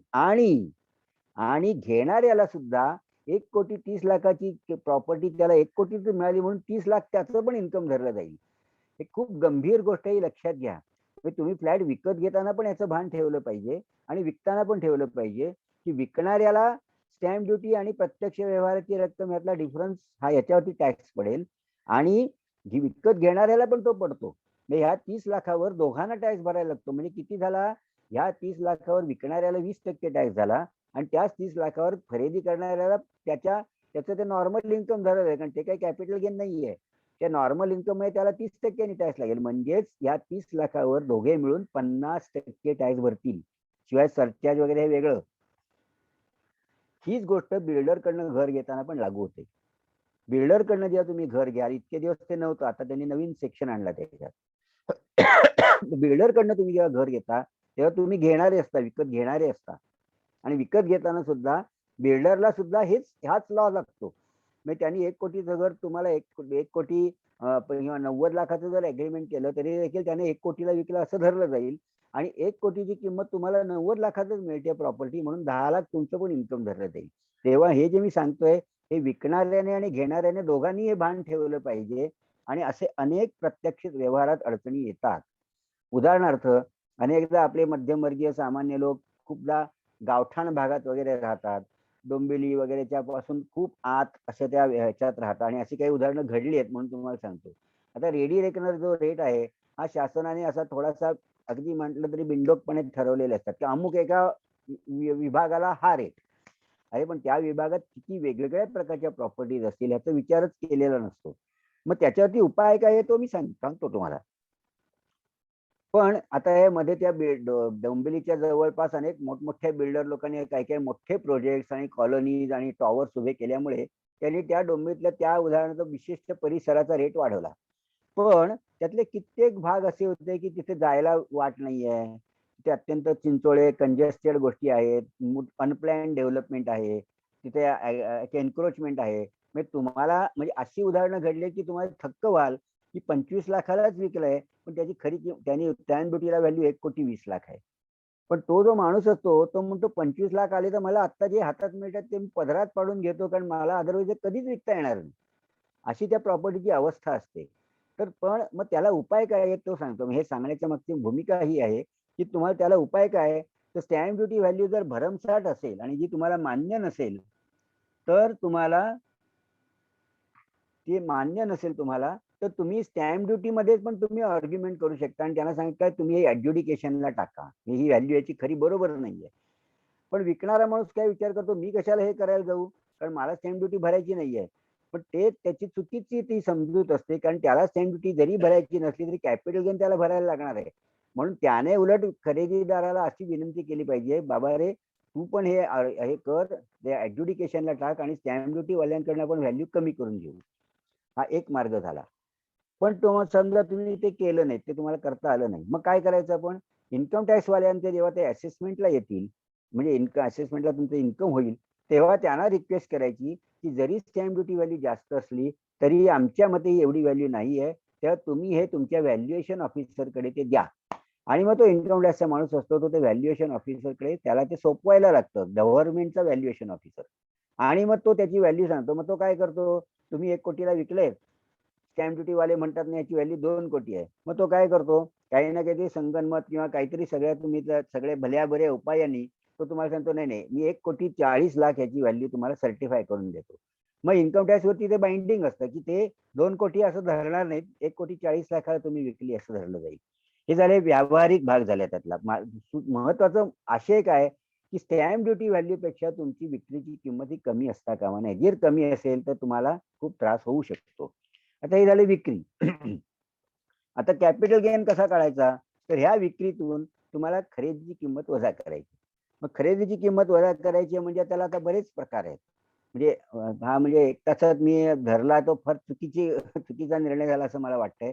तर हा आपल्याला अजून सहज एक अर्धा तास 20 मिनिटं तर कमीत कमी जातील नुसतं सूत्र सांगायला. तर इंडेक्स कॉस्ट जी आहे, तर आता मुळात कॉस्ट काय, कॉस्ट बघणं खूप महत्वाचं आहे. कॉस्ट बघताना कितीतरी गोष्टींचा विचार करायला लागतो. पण जे तुम्ही सरळ साधं बघा की मी कॉस्ट म्हणजे मी ते घर 1990 साली 40 लाखाला घेतलं असं धरा. 1990 साली मी 40 लाखाला घेतलं. त्या 40 लाख घेताना मी त्याच्यावर स्टॅम्प ड्युटी भरली, त्याच्यावर मी रजिस्ट्रेशन फी भरली, त्यावेळेला कोणाला तरी ब्रोकरेज दिलं, असे जे सगळे अनुषंगिक खर्च केले ते पण त्याच्यात किमतीत ऍड करायचे. म्हणजे 40 अधिक त्यावेळची स्टॅम्प ड्युटी वगैरे धरून समजा 3 लाख झाले, तर 3 लाख म्हणजे मी ते घर केवढ्याला घेतलं, 43 लाखाला. शिवाय असं पण असू शकतं की मी ते घर बुक केलं आणि त्याचं पोझेशन मिळेपर्यंत मला जे काही इंटरेस्ट द्यायला लागलं असेल ते पण मी कॅपिटलाइज करू शकतो. एकदा पोझेशन दिल्यानंतर जे इंटरेस्ट भरतो ते मला कॅपिटलाइज करता येत नाही, ते मला इन्कम फ्रॉम हाऊस सपोर्टच्या समोर वजावट मिळतं. पण मला ताबा मिळण्याच्या आधी मध्ये जे काही इंटरेस्ट जे असेल तेही मी कॅपिटलाइज करू शकतो, म्हणजे त्या कॉस्टमध्ये वाढवू शकतो. म्हणजे काय, तर मी बुक केलं अमुक 1990 साली, पण मला 1992 साली त्याचं पोझेशन मिळालं. 90 ते 92 ह्या काळात जे मी व्याज दिलं असेल ते समजा 1 लाख दिलं असेल, तर 1,00,000 पण मला त्या खरेदीमध्ये ऍड करता येतात. याचा अर्थ माझ्या खरेदीची किंमत किती झाली? 44 लाख झाली. आता 44 लाखाचं घर मी आज समजा 2 कोटीला विकलं, तर सर्वसाधारणपणे 2 कोटी वजा 44 लाख हा झाला कॅपिटल गेन. पण इतका तर तुम्हाला त्यांनी खूप सवलती आणि सूट दिलेली आहे. त्यांनी काय सांगितलं नाही, जरी हे, कारण ही वाढ जी झाली ही केवळ इन्फ्लेशनमुळे झालेली आहे, महागाईमुळे झालेली वाढ आहे. प्रत्यक्ष व्हॅल्यूज त्याच्या काही वाढल्यात असं नाहीये. तर हे जे सूज आहे, महागाई हा जो आहे ही सूज आहे, प्रत्यक्ष व्हॅल्यू जी आहे. मग त्यांनी काय त्याला सांगितलं की हा एवढ्या वर्षांच्या काळामध्ये तुम्हाला जो गेन झालेला आहे तो सगळा आम्ही नाही टॅक्स करणार, आम्ही तुम्हाला 2-3 सवलती देतो. काय? जरी तुम्ही 90 साली घेतलं असलं तरी त्याची 2001 ला काय मार्केट व्हॅल्यू होती, म्हणजे 2001 ला 2001 ला तुम्ही जरी विकलं असतं तर तुम्हाला किती मिळाले असते? ती समजा तुम्ही सांगितलं की नाही तेव्हा मी विकलं असतं तर मला 90 लाख मिळाले असते. म्हणजे 90 साली घेतलंय आणि 10 वर्षात डबल त्या काळात व्हायच्या किमती. म्हणजे मला एक 90 ज्या 44 लाखाचे मला 90 लाख मिळाले असते. मग त्यांनी तुम्हाला सूट काय दिली आहे? मग तुम्ही ते घर 90 लाखाला घेतलंय असं धरू. बघा केवढा मोठा फायदा आहे हा. 2 कोटीला विकलंय. खरी किंमत तुम्हाला पडली खरेदीची 44 लाखच. पण ते म्हणणार नाही आम्ही ते 90 लाखाला तुम्ही विकलंय, खरेदी केली ती असं धरू. म्हणजे हा तुम्हाला एक महत्वाचा फायदा आला. कॅपिटल गेन तेवढा कमी झाला. पुन्हा त्यांनी वरती आणखीन एक सूट दिली आहे. ती काय आहे? तर 2001 साली एवढी होती. मग दरवर्षीचा ते कॉस्ट इन्फ्लेशन इंडेक्स म्हणून ते जाहीर करतात. जशी महागाई वाढते त्या महागाईला कॅचअप करण्यासाठीच तुम्हाला आहे. मग त्याच्यावरती पण तुम्हाला त्रास होऊ नये, भार पडू नये असं त्यांचं त्याच्यामागची भूमिका आहे. मग 2001-2 ला तो इंडेक्स होता तो 100 बेस धरला त्यांनी. आज तो इंडेक्स गेल्या वर्षी म्हणजे 2021 चा 301 होता. आता यंदाचा इंडेक्स आता जाहीर नॉर्मली होतो जुलै ऑगस्टला, पण तो काय समजा 301 होता तो समजा 310 झाला असं धरा. चालू वर्षाचा, चालू फायनान्शियल इयरचा हा समजा 310 झाला. तो कदाचित ते अनाऊन्स झालाही असेल पण मला माहिती नाही झालाय का. तर मग आता ते काय करणार बघा, 2001 ला 90 लाख होते, मग ते 100 बेस झाला. आज मी त्याचं इंडेक्स आहे 310, म्हणजे ते 90 लाखाचं घर त्याच्या तिप्पट म्हणजे 2,70,00,000 आज त्याची माझी मार्केट तीन आता लूजली तिप्पट धरले. 301 तो इंडेक्स होता म्हणून, म्हणजे 90 लाखाची त्याची व्हॅल्यू आज 2,70,00,000 झाली. आता 2,70,00,000 जर झाली आणि मी जर ते 2 कोटीला विकलं तर मला इन्कम टॅक्सच्या दृष्टीने 0 कॅपिटल गेन झाला. का? माझी इंडेक्स केलेली कॉस्ट आहे 2,70,00,000 आणि मी विकले 2 कोटीला. म्हणजेच मी 2 कोटी वजा 44 लाख हा एवढा गेन, 1.5 कोटीचा गेन टॅक्स होण्याच्या ऐवजी माझं काय झालं, एकही रुपयाचा टॅक्स आला नाही. पण हे जर मी 4 कोटीला विकलं असतं तर 4 कोटी वजा नॉर्मल कोर्स मध्ये 44 लाख वजा झाले असते. त्याच्याऐवजी काय वजा होणार? 4 कोटी वजा 2,70,00,000 वजा होणार. का? तर मी 90 साली घेतलेलं घर आहे, त्याची 2001 ला 90 लाख व्हॅल्यू होती. 90 साली मला 45 लाखाला साधारण पडलं होतं. 90 लाखापासून आज इंडेक्स केला तर ते तिप्पट म्हणजे 2,70,00,000 होतात. म्हणजे माझी ऍज इफ मी ते 2,70,00,000 विकत घेतलं असं धरलं जाईल आणि तुम्ही आज 4 कोटीला विकले म्हणजे 1,30,00,000 वरती टॅक्स पडेल. जो नॉर्मल कोर्स मध्ये कितीवर पडला असता? 4 कोटी वजा 44 लाख म्हणजे जवळजवळ 3.5 कोटीवर पडला असता, 3,56,00,000. तो आता मला फक्त 1,30,00,000. हा इंडेक्सिंग ही कल्पना झाली त्यातली. ह्याच्यात मगाशी मी सांगितलं तसं की हे मला 90 सालच्या ऐवजी मला 2005 मध्ये वारसा हक्काने जर घर मिळालं आणि मी जे आज विकलं तर मला पुन्हा ऍज इफ म्हणजे माझे वडील हयात असताना त्यांनी विकलं असतं, जे काही झालं असतं ते मी आज विकल्यावर होणार आहे. हा त्यातला आशय आहे महत्वाचा. म्हणजे वडिलांनी 90 साली घेतलं पण मी आज मला 2005 ला मिळालं आणि आज मी ते विकतोय. आता हे झालं 2001 च्या आधी घेतलेली प्रॉपर्टी. 2001 च्या नंतर जर प्रॉपर्टी मी घेतली असेल आणि 2001 मध्ये समजा मी 2005-6 मध्ये मला ती प्रॉपर्टी विकत घेतली, मी इनहेरिटन्स मध्ये मिळाली नाही, इनहेरिटन्स मध्ये असेल तर मला 90 सालापासूनचा फायदा मिळेल. पण मी आता 2005-6 ला विकत घेतली आणि 2005-6 ला मी जेव्हा विकत घेतली तेव्हा मी 1 कोटीला घेतली असं धरा. 1 कोटीला घेतली तेव्हा ते असं बघणार आणि आज मी विकली तर तेव्हा 2005-6 चा इंडेक्स काय होता तो बघायचा. 100 इंडेक्स हा 2001-2 ला होता, तर 2005-6 ला जो काही इंडेक्स तो समजा 150 होता असं धरा. तर 150 होता इंडेक्स, म्हणजे मी विकत घेतली तेव्हाचा इंडेक्स आहे 150, मी विकतोय तेव्हाचा इंडेक्स आहे 300. मग साधं त्रैराशिक मांडायचं, रूल ऑफ 3 मांडायचा की मी विकायच्या वेळचा इंडेक्स काय आहे 300, विकत घेतली तेव्हाचा इंडेक्स काय आहे 150. 300 भागिले 150 करून तेव्हाची खरेदीची किंमत काय होती? 1 कोटी. 1 कोटीला 300 अपॉन 150 गुणायचं म्हणजे 2 कोटी माझी आज त्याची इंडेक्स कॉस्ट धरली जाईल. म्हणजे इंडेक्सिंग करताना विक्रीच्या वर्ष जे आहे त्या वर्षाचा इंडेक्स भागिले खरेदीच्या वेळचा इंडेक्स असं पहिलं सूत्र झालं. ते आपण त्या खरेदीच्या किमतीला लावायचं. म्हणजे मी ती जरी 1 कोटीला घेतली असली तरी त्याची आज इंडेक्स कॉस्ट झाली 2 कोटी. 2 कोटी झाले आणि आज मी ते 3 कोटीला जर विकलं तर 3 कोटी वजा 2 कोटी असा माझा गेन फक्त 1 कोटी झाला, जो अदरवाईज 2 कोटी झाला असता. हे त्यातलं इंडेक्सिंगचं महत्व झालं. आणि इंडेक्सिंग 2 वेळच्या वेगळ्या परिस्थितीमध्ये मी तुम्हाला सांगितलं. 2001च्या आधी घेतलेली प्रॉपर्टी, 2001च्या नंतर घेतलेली प्रॉपर्टी, तर त्याचं इंडेक्सिंग सांगितलं. अशा पद्धतीने आता कॅपिटल गेन काढला जातो. आता हा कॅपिटल गेन आला, हा लँड आणि बिल्डिंगचा म्हणून धरला आपण. आता थोडक्यात पुढचे जे सूट आहेत ती घर पुन्हा नवीन घेण्याची सूट आहे ते मी आता थोडक्यात सांगतो. आता हा गेन झाला. आता आपण असं झाला की मला गेन आता मगाचे उदाहरण आपण धरू की 4 कोटीला विकलं. त्या 4 कोटी म्हणजे आता आपण हे जे स्टॅम्प ड्युटी व्हॅल्यू वगैरे हे सगळे आता विसरून जा. आता 4 कोटीला विकलं मी आणि त्याचा इंडेक्स कॉस्ट झालाय 2,70,00,000. त्याच्यामुळे माझा गेन किती झाला? 1,30,00,000. हा गेन झाला. आता इथून आपण स्टार्टिंग पॉईंट घेऊ. याचं एक्झम्पशन काय काय मिळतं ते. नॉर्मल कोर्समध्ये 1,30,00,000 आणि मी काहीच केलं नाही तर मला 20% त्याच्यावर टॅक्स भरायला लागेल अधिक सरचार्ज. हे झालं साधं सोड. पण हे करताना एक लक्षात ठेवायचं, ह्या इन्कम मधून तुम्हाला ज्या नॉर्मल तुम्ही ज्याला लूजली सेक्शन 80च्या म्हणता म्हणजे 80C, 80D, 80G ह्या ज्या सगळे डिडक्शन आहेत हे वेगवेगळे सेक्शन आहेत. हा 80 सेक्शन नाही आहे, पण LIC प्रीमियम, PPF, नंतर तुम्ही डोनेशन दिलेलं, तुमचं मेडिक्लेम, ह्या ज्या सगळ्या वजावटी आहेत या कॅपिटल गेनच्या मधून मिळत नाहीत. लॉंग टर्म कॅपिटल गेनच्या मधून मिळत नाहीत. शॉर्ट टर्म कॅपिटल गेनच्या मधून मिळतात. का? तर शॉर्ट टर्म कॅपिटल गेन हा तुमच्या एनी अदर इन्कम सारखा टॅक्स होतो. तो तुमच्या इन्कम मध्ये ऍड केला जातो. पण लॉंग टर्म कॅपिटल गेनला तुम्हाला कन्सेशनल रेट ऑफ 20% आहे. त्याच्यामुळे लॉंग टर्म समजा माझा 1,30,00,000 आला आणि माझा 1.5 लाखाचा LIC प्रीमियम आहे तर मला ती वजावट मिळणार नाही. मी डोनेशन दिलंय 10 लाखाचं तरी मला मिळणार नाही. नंतर मी काय ते मेडिक्लेम भरलाय 30-40 हजार तरी मला ती वजावट मिळणार नाही. म्हणजे त्या कॅपिटल गेन मधनं तुम्हाला दुसरी कुठलीही अशा प्रकारची वजावट मिळणार नाही. त्याला फ्लॅट रेटने 20% टॅक्स लागेल. हे लक्षात ठेवायचं. आता मला हे जर मला टॅक्स वाचवायचं आहे तर मी काय करायचं तर ते आता थोडक्यात सांगतो. जर मला नवीन घर वगैरे घ्यायची काही इच्छा नाहीये आणि लँड आणि बिल्डिंग वरती हा गेन झालेला आहे मला 1,30,00,000 तर मग मी काय करायचं, मला 50 लाखापर्यंत बॉन्ड मध्ये टाकण्याची फॅसिलिटी त्यांनी दिली आहे. ते मला 6 महिन्याच्या आत टाकायले पाहिजेत आणि 5 वर्षासाठी ते बॉन्ड मी ठेवून दिले पाहिजेत. म्हणजे जर मला गेन झालाय आज 25 जुलैला 2021ला हा गेन झाला मला असं धरा की आज माझी विक्री झाली आणि 1,30,00,000 गेन झाला. त्यातले 50 लाख जर मी त्या बॉन्ड मध्ये टाकले म्हणजे ते नॅशनल हायवे अथॉरिटी आणि रुरल इलेक्ट्रिफिकेशनचे या बॉन्ड मध्ये टाकले तर मला 50 लाखाची वजावट मिळेल आणि मला 80 लाखावरच टॅक्स भरायला लागेल. पण हे मी 6 महिन्याच्या आत टाकले पाहिजे आणि मग कधीपासून 6 महिन्याच्या आत? विक्रीच्या तारखेपासून.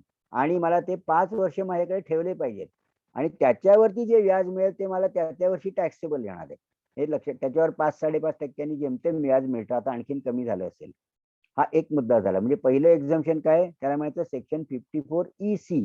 ई पण कॅपिटल आणि सी पण कॅपिटल. पण महत्वाचं दुसरं जे एक्झम्पशन आहे जे सर्वसामान्य कॉमन माणसाला जास्त जिव्हाळ्याचं आहे ते म्हणजे एक घर विकलं आणि दुसरं घर घेतलं. आता याच्यात 2 फरक आहेत.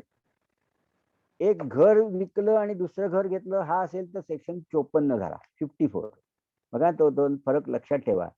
घर विकून घर घ्यायचंय तर सेक्शन 54. पण घराविना दुसरा कुठला तरी ऍसेट म्हणजे लँड आहे, सोनं नाणं आहे, शेअर्स आहेत, हे विकून जर मी घर घेतलं तर त्याचा वेगळा फॉर्म्युला आहे. इथे तो 54F सेक्शन झाला. म्हणजे 2 वेगळे सेक्शन सांगतो 54 आणि 54F. आता आपण 54चा आधी विचार करू. म्हणजे काय? घर विकलं आणि घर घेतलं. तर विकलं आणि घर घेतलं असं असेल तर त्याचं सोपं आहे एकदम.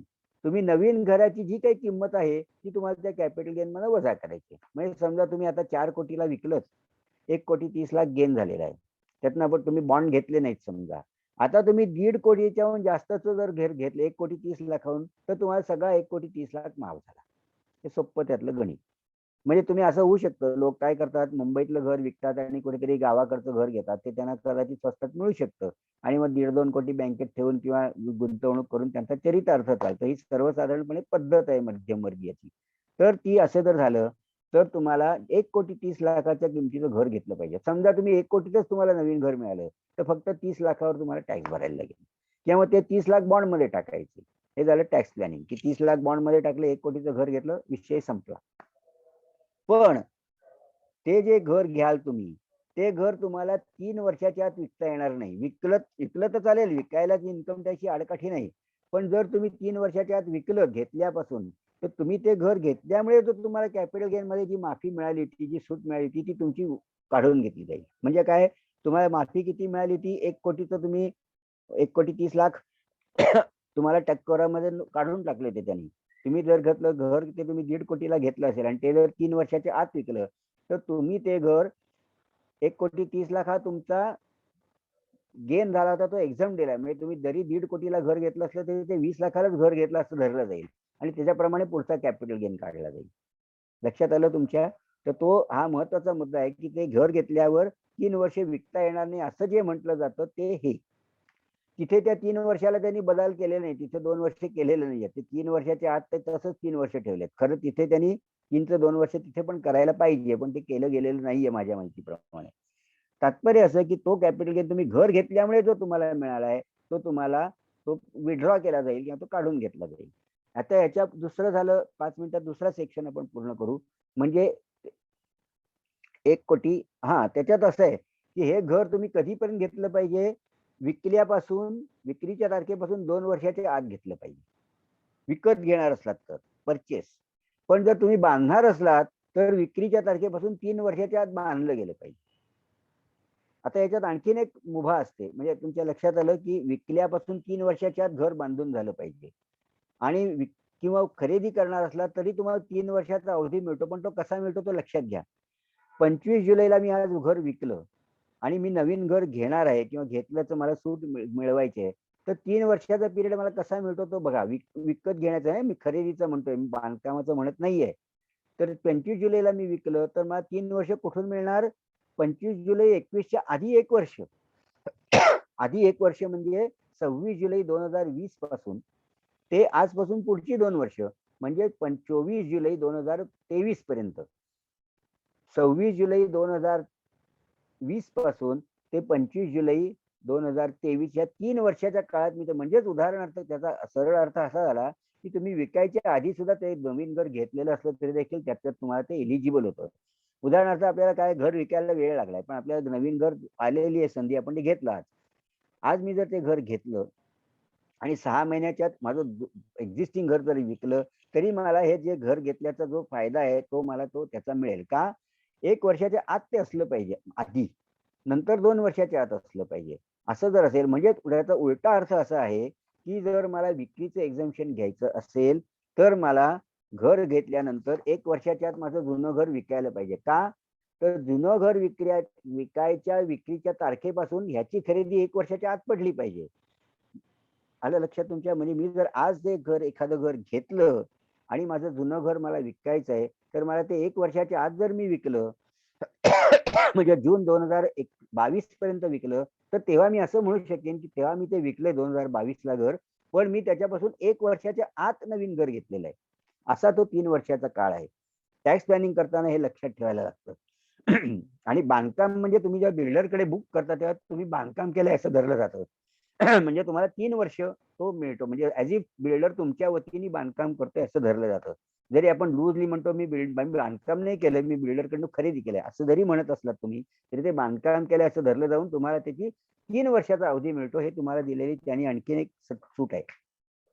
याच्या उलट तुम्ही आता घर विकत नाही आहात, पण लँड विकताय, भूखंड विकताय आणि घर घेताय, तर त्याचा मात्र तुम्हाला जे एक्झम्पशन आहे ते यातला तो बॉन्डचा आहे तो तसाच 50 लाखाचा मिळतो. पण घर घेण्याचा जो आहे त्याच्यासाठी 2-3 महत्वाच्या अटी आहेत.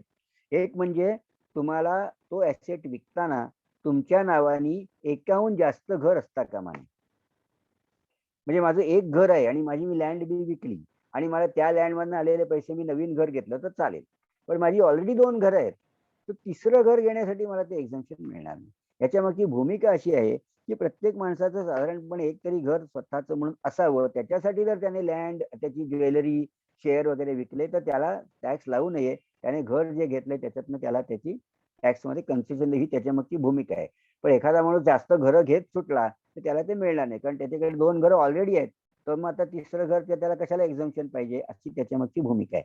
तर मी लँड विकली आणि लँड विकली समजा 2 कोटीला विकली आणि मला कॅपिटल गेन झालाय समजा, आता सगळ्या मगाच्या सगळ्या कॅल्क्युलेशन पण 1.5 कोटी कॅपिटल गेन झालाय असं धरा, कारण मी लँड घेतली 10 लाखाला, त्याची आज इंडेक्स कॉस्ट काही कारणाने 50 लाख झाली, मला 1.5 कोटीचा कॅपिटल गेन झालाय. बघा 2 कोटीला मी विकलं, 50 लाख माझी इंडेक्स कॉस्ट होती, म्हणून मला 1.5 कोटीचा कॅपिटल गेन झालाय लँडवरती. आता जर मी घर घेईन तर मला एक्झम्पशन 1.5 कोटीचं घर घेतलं तर एक्झम्पशन 1.5 कोटीचं मिळणार नाही. मी जे आता घर घेईन ते मला एक्झम्पशन किती मिळेल, जर मी सगळे 2 कोटी आलेली किंमत जर मी घर घेण्यासाठी वापरली तर मला 100% एक्झम्पशन मिळेल, म्हणजे सगळे 1.5 कोटी माफ होतील. पण मी सगळी वापरली नाही, मी 1 कोटी 20 लाखालाच घर घेतलं किंवा 1 कोटीलाच घर घेतलं. 1 कोटीला जर मी घर घेतलं तर मला एक्झम्पशन किती मिळेल, तर आत्ता मला जो माझी विक्रीची किंमत आहे 2 कोटी, 2 कोटी आणि तो जो गेन मला झालाय 1.5 कोटी आणि मी 1 कोटीचंच घर घेतलं तर 1 कोटी अपॉन 2 कोटी, म्हणजे मी खरेदीची किंमत माझी 1 कोटी आहे, 1 कोटी अपॉन 2 कोटी आणि माझा गेन आहे 1.5 कोटी. 1.5 कोटीच्या 50% मला एक्झम्पशन मिळेल, म्हणजे 1.5 कोटीतले 75 लाख मला एक्झम्पशन मिळेल आणि 75 लाखावर टॅक्स भरायला लागेल. हा फॉर्म्युला परत लक्षात घ्या. खरेदीची किंमत घ्यायची, ती वरती न्यूमरेटर मध्ये येईल, त्यात माझं खाली डिनॉमिनेटर मध्ये म्हणजे छेद मध्ये विक्रीची किंमत झाली. 1 कोटीला मी घर घेतलं, मी जर 2 कोटी पूर्ण घेतले असते तर मला पूर्ण 1.5 कोटी एक्झाम मिळाले असते. मग आता मी घेतलंय घर कितीचं, 1 कोटीच घेतलंय. मग जर 2 कोटी घेतलं तर 1.5 कोटी एक्झाम, तर 1 कोटीचं घेतलं तर किती एक्झाम, 1 कोटी वजा 2 आपण 2 कोटी म्हणजे भागिले 2 कोटी गुणिले हा गेन, माझा जेवढा गेन झाला त्याचं प्रपोर्शनेट मला ते एक्झम्पशन मिळेल.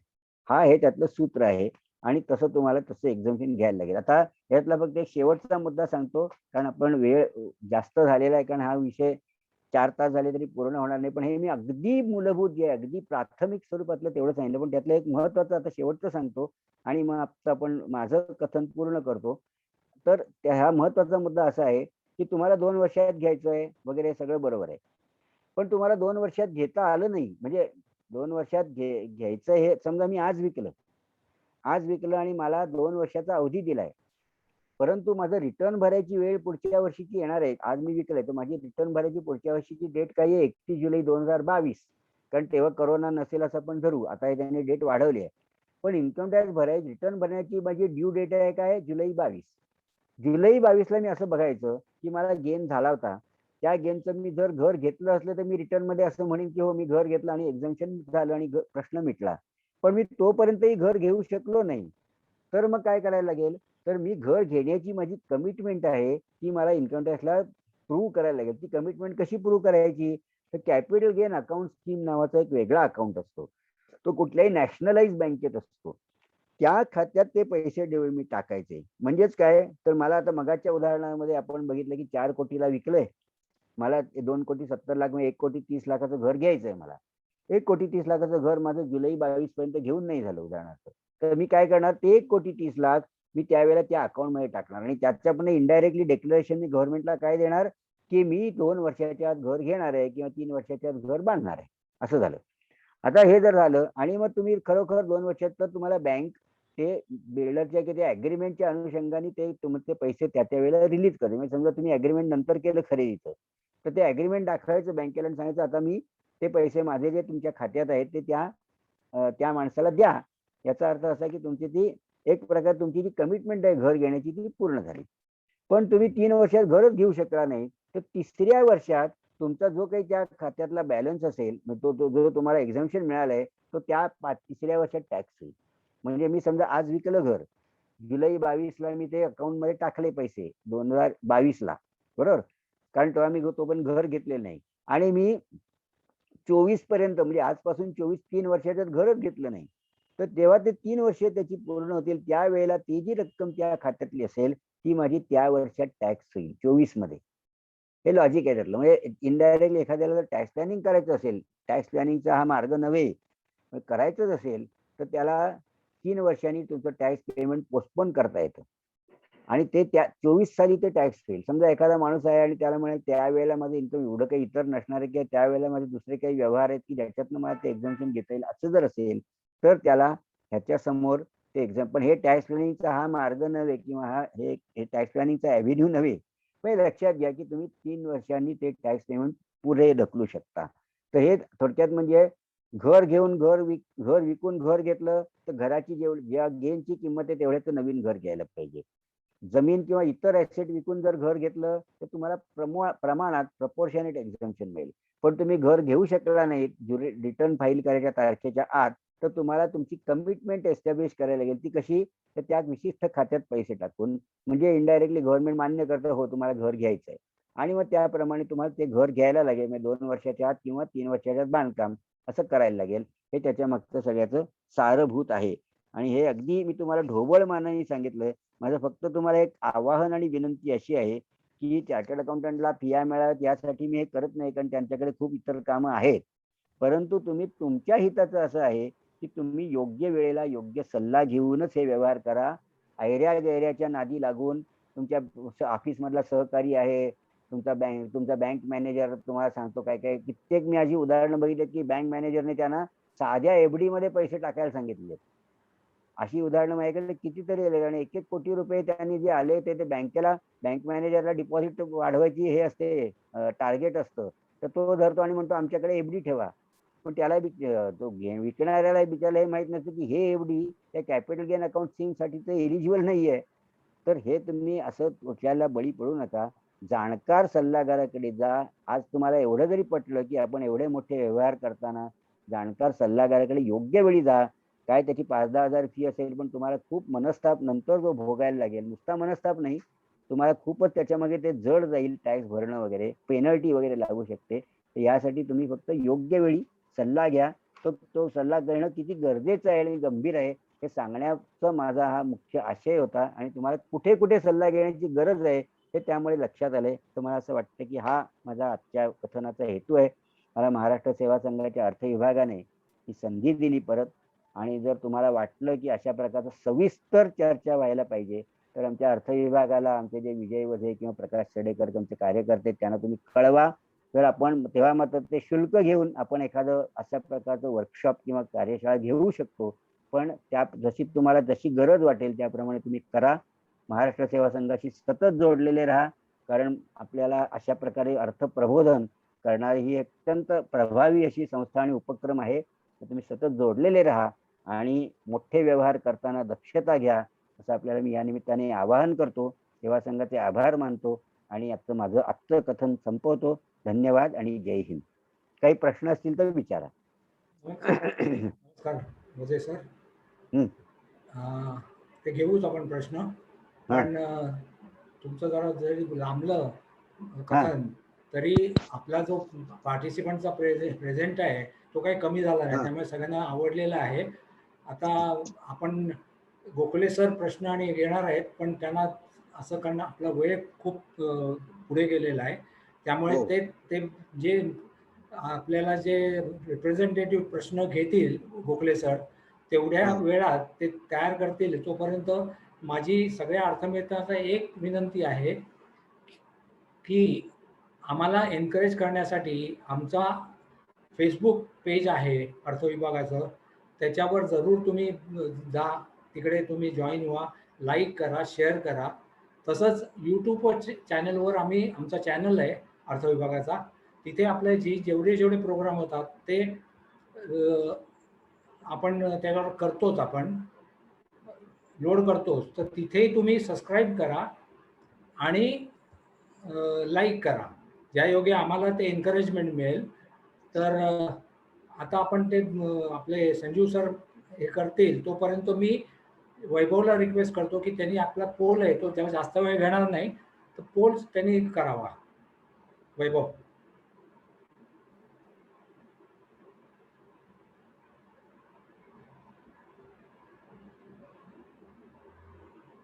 पोल.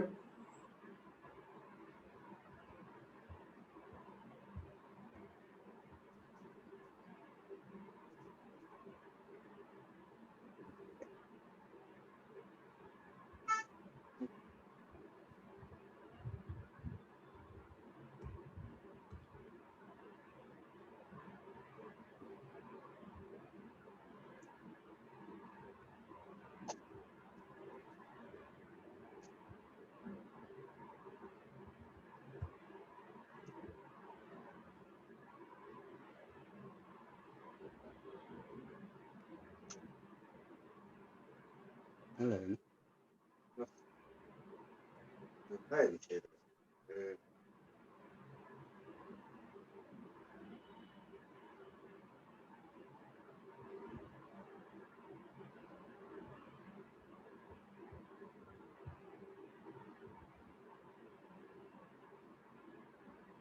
वैभव झालं ना वाटतं फोन? फर्स्ट पोल झाला आहे, अजून दुसरा पोल आहे वेबिनार एक्सपिरियन्सचा. ओके, गेलं का?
वैभव,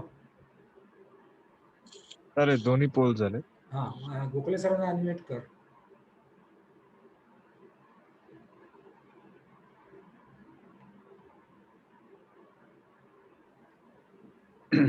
गोखले सर. हा, ऐकू येतंय? हो हो. हा, तुम्ही आता- दोन रिप्रेझेंटेटिव्ह प्रश्न घेतो कारण आपले वेळ खूप कमी आहे.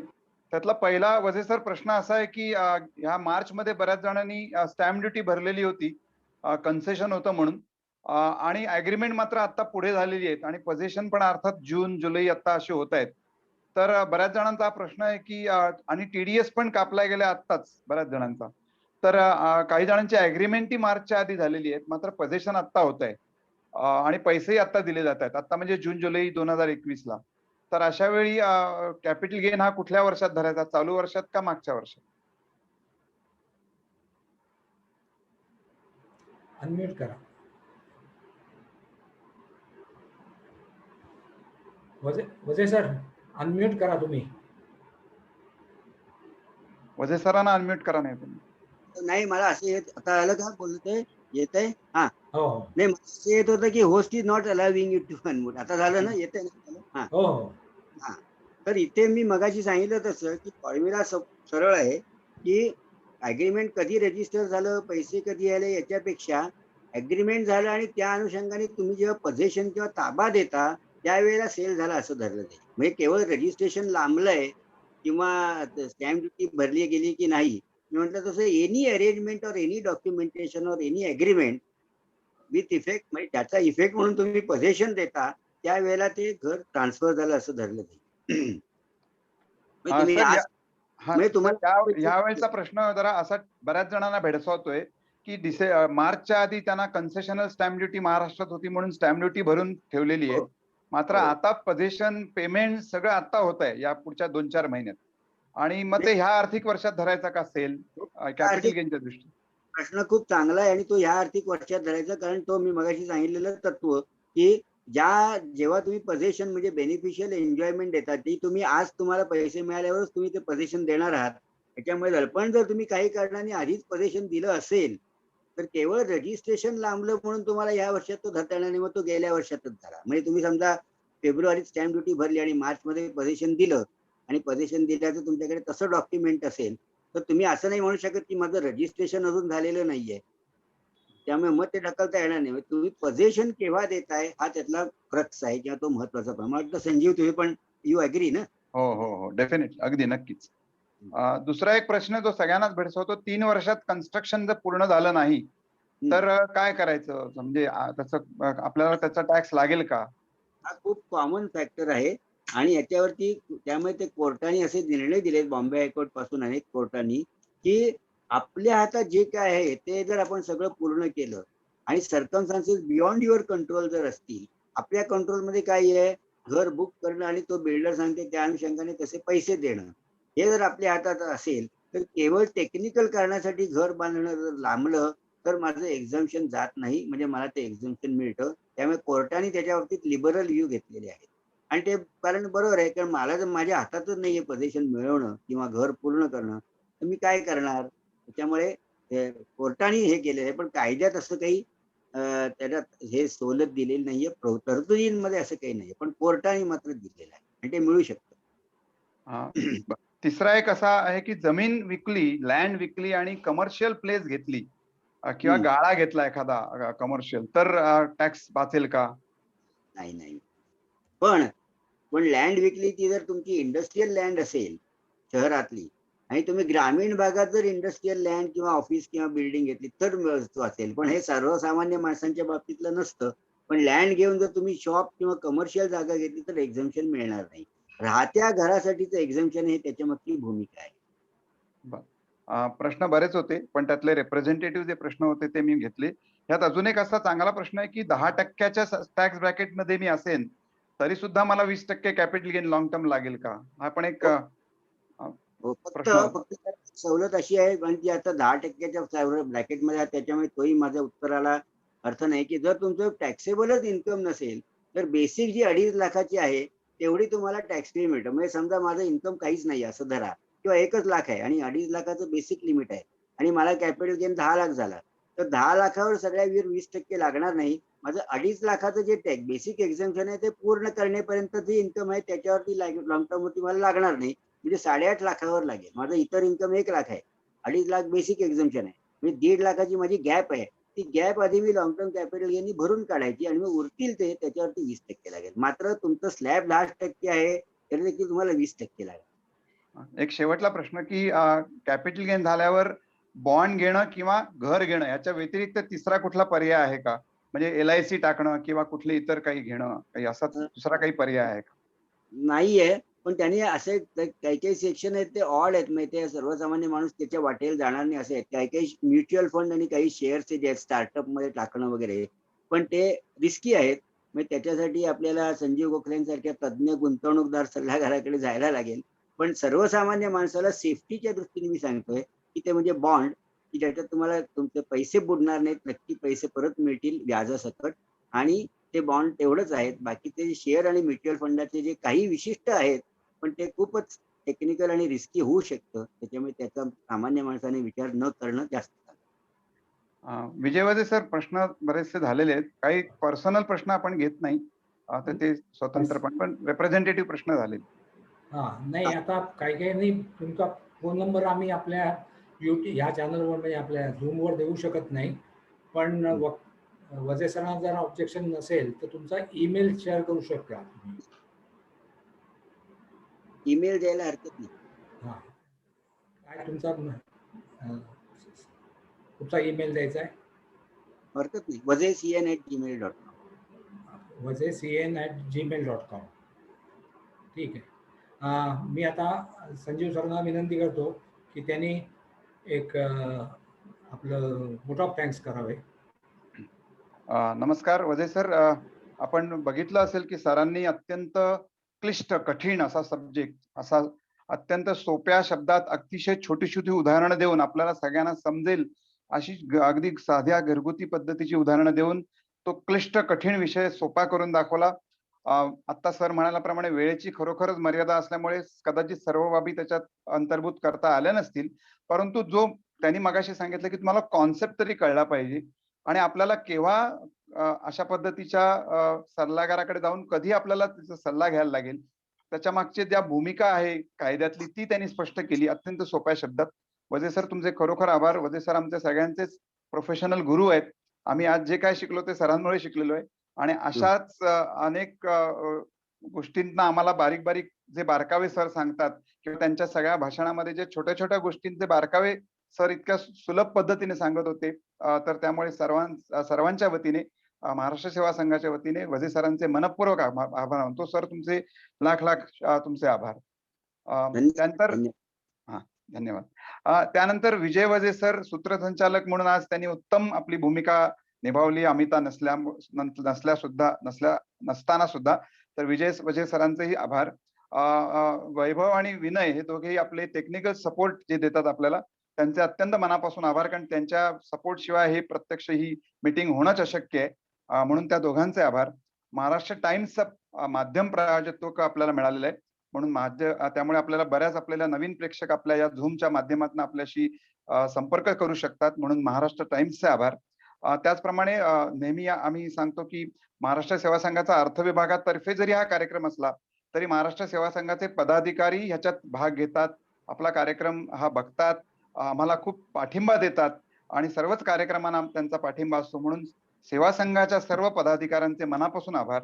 आणि सर्वात शेवटी म्हणजे सर्व जे आज उपस्थित जे प्रेक्षक आहेत त्यांच्या या सहभागाशिवाय हा कार्यक्रम यशस्वी होऊ शकला नसता, म्हणून तुमच्या सर्वांचेच आभार. आपल्या सर्वांचे आभार मानून हा कार्यक्रम संपला असं मी जाहीर करतो. धन्यवाद. वैभव, क्लोज.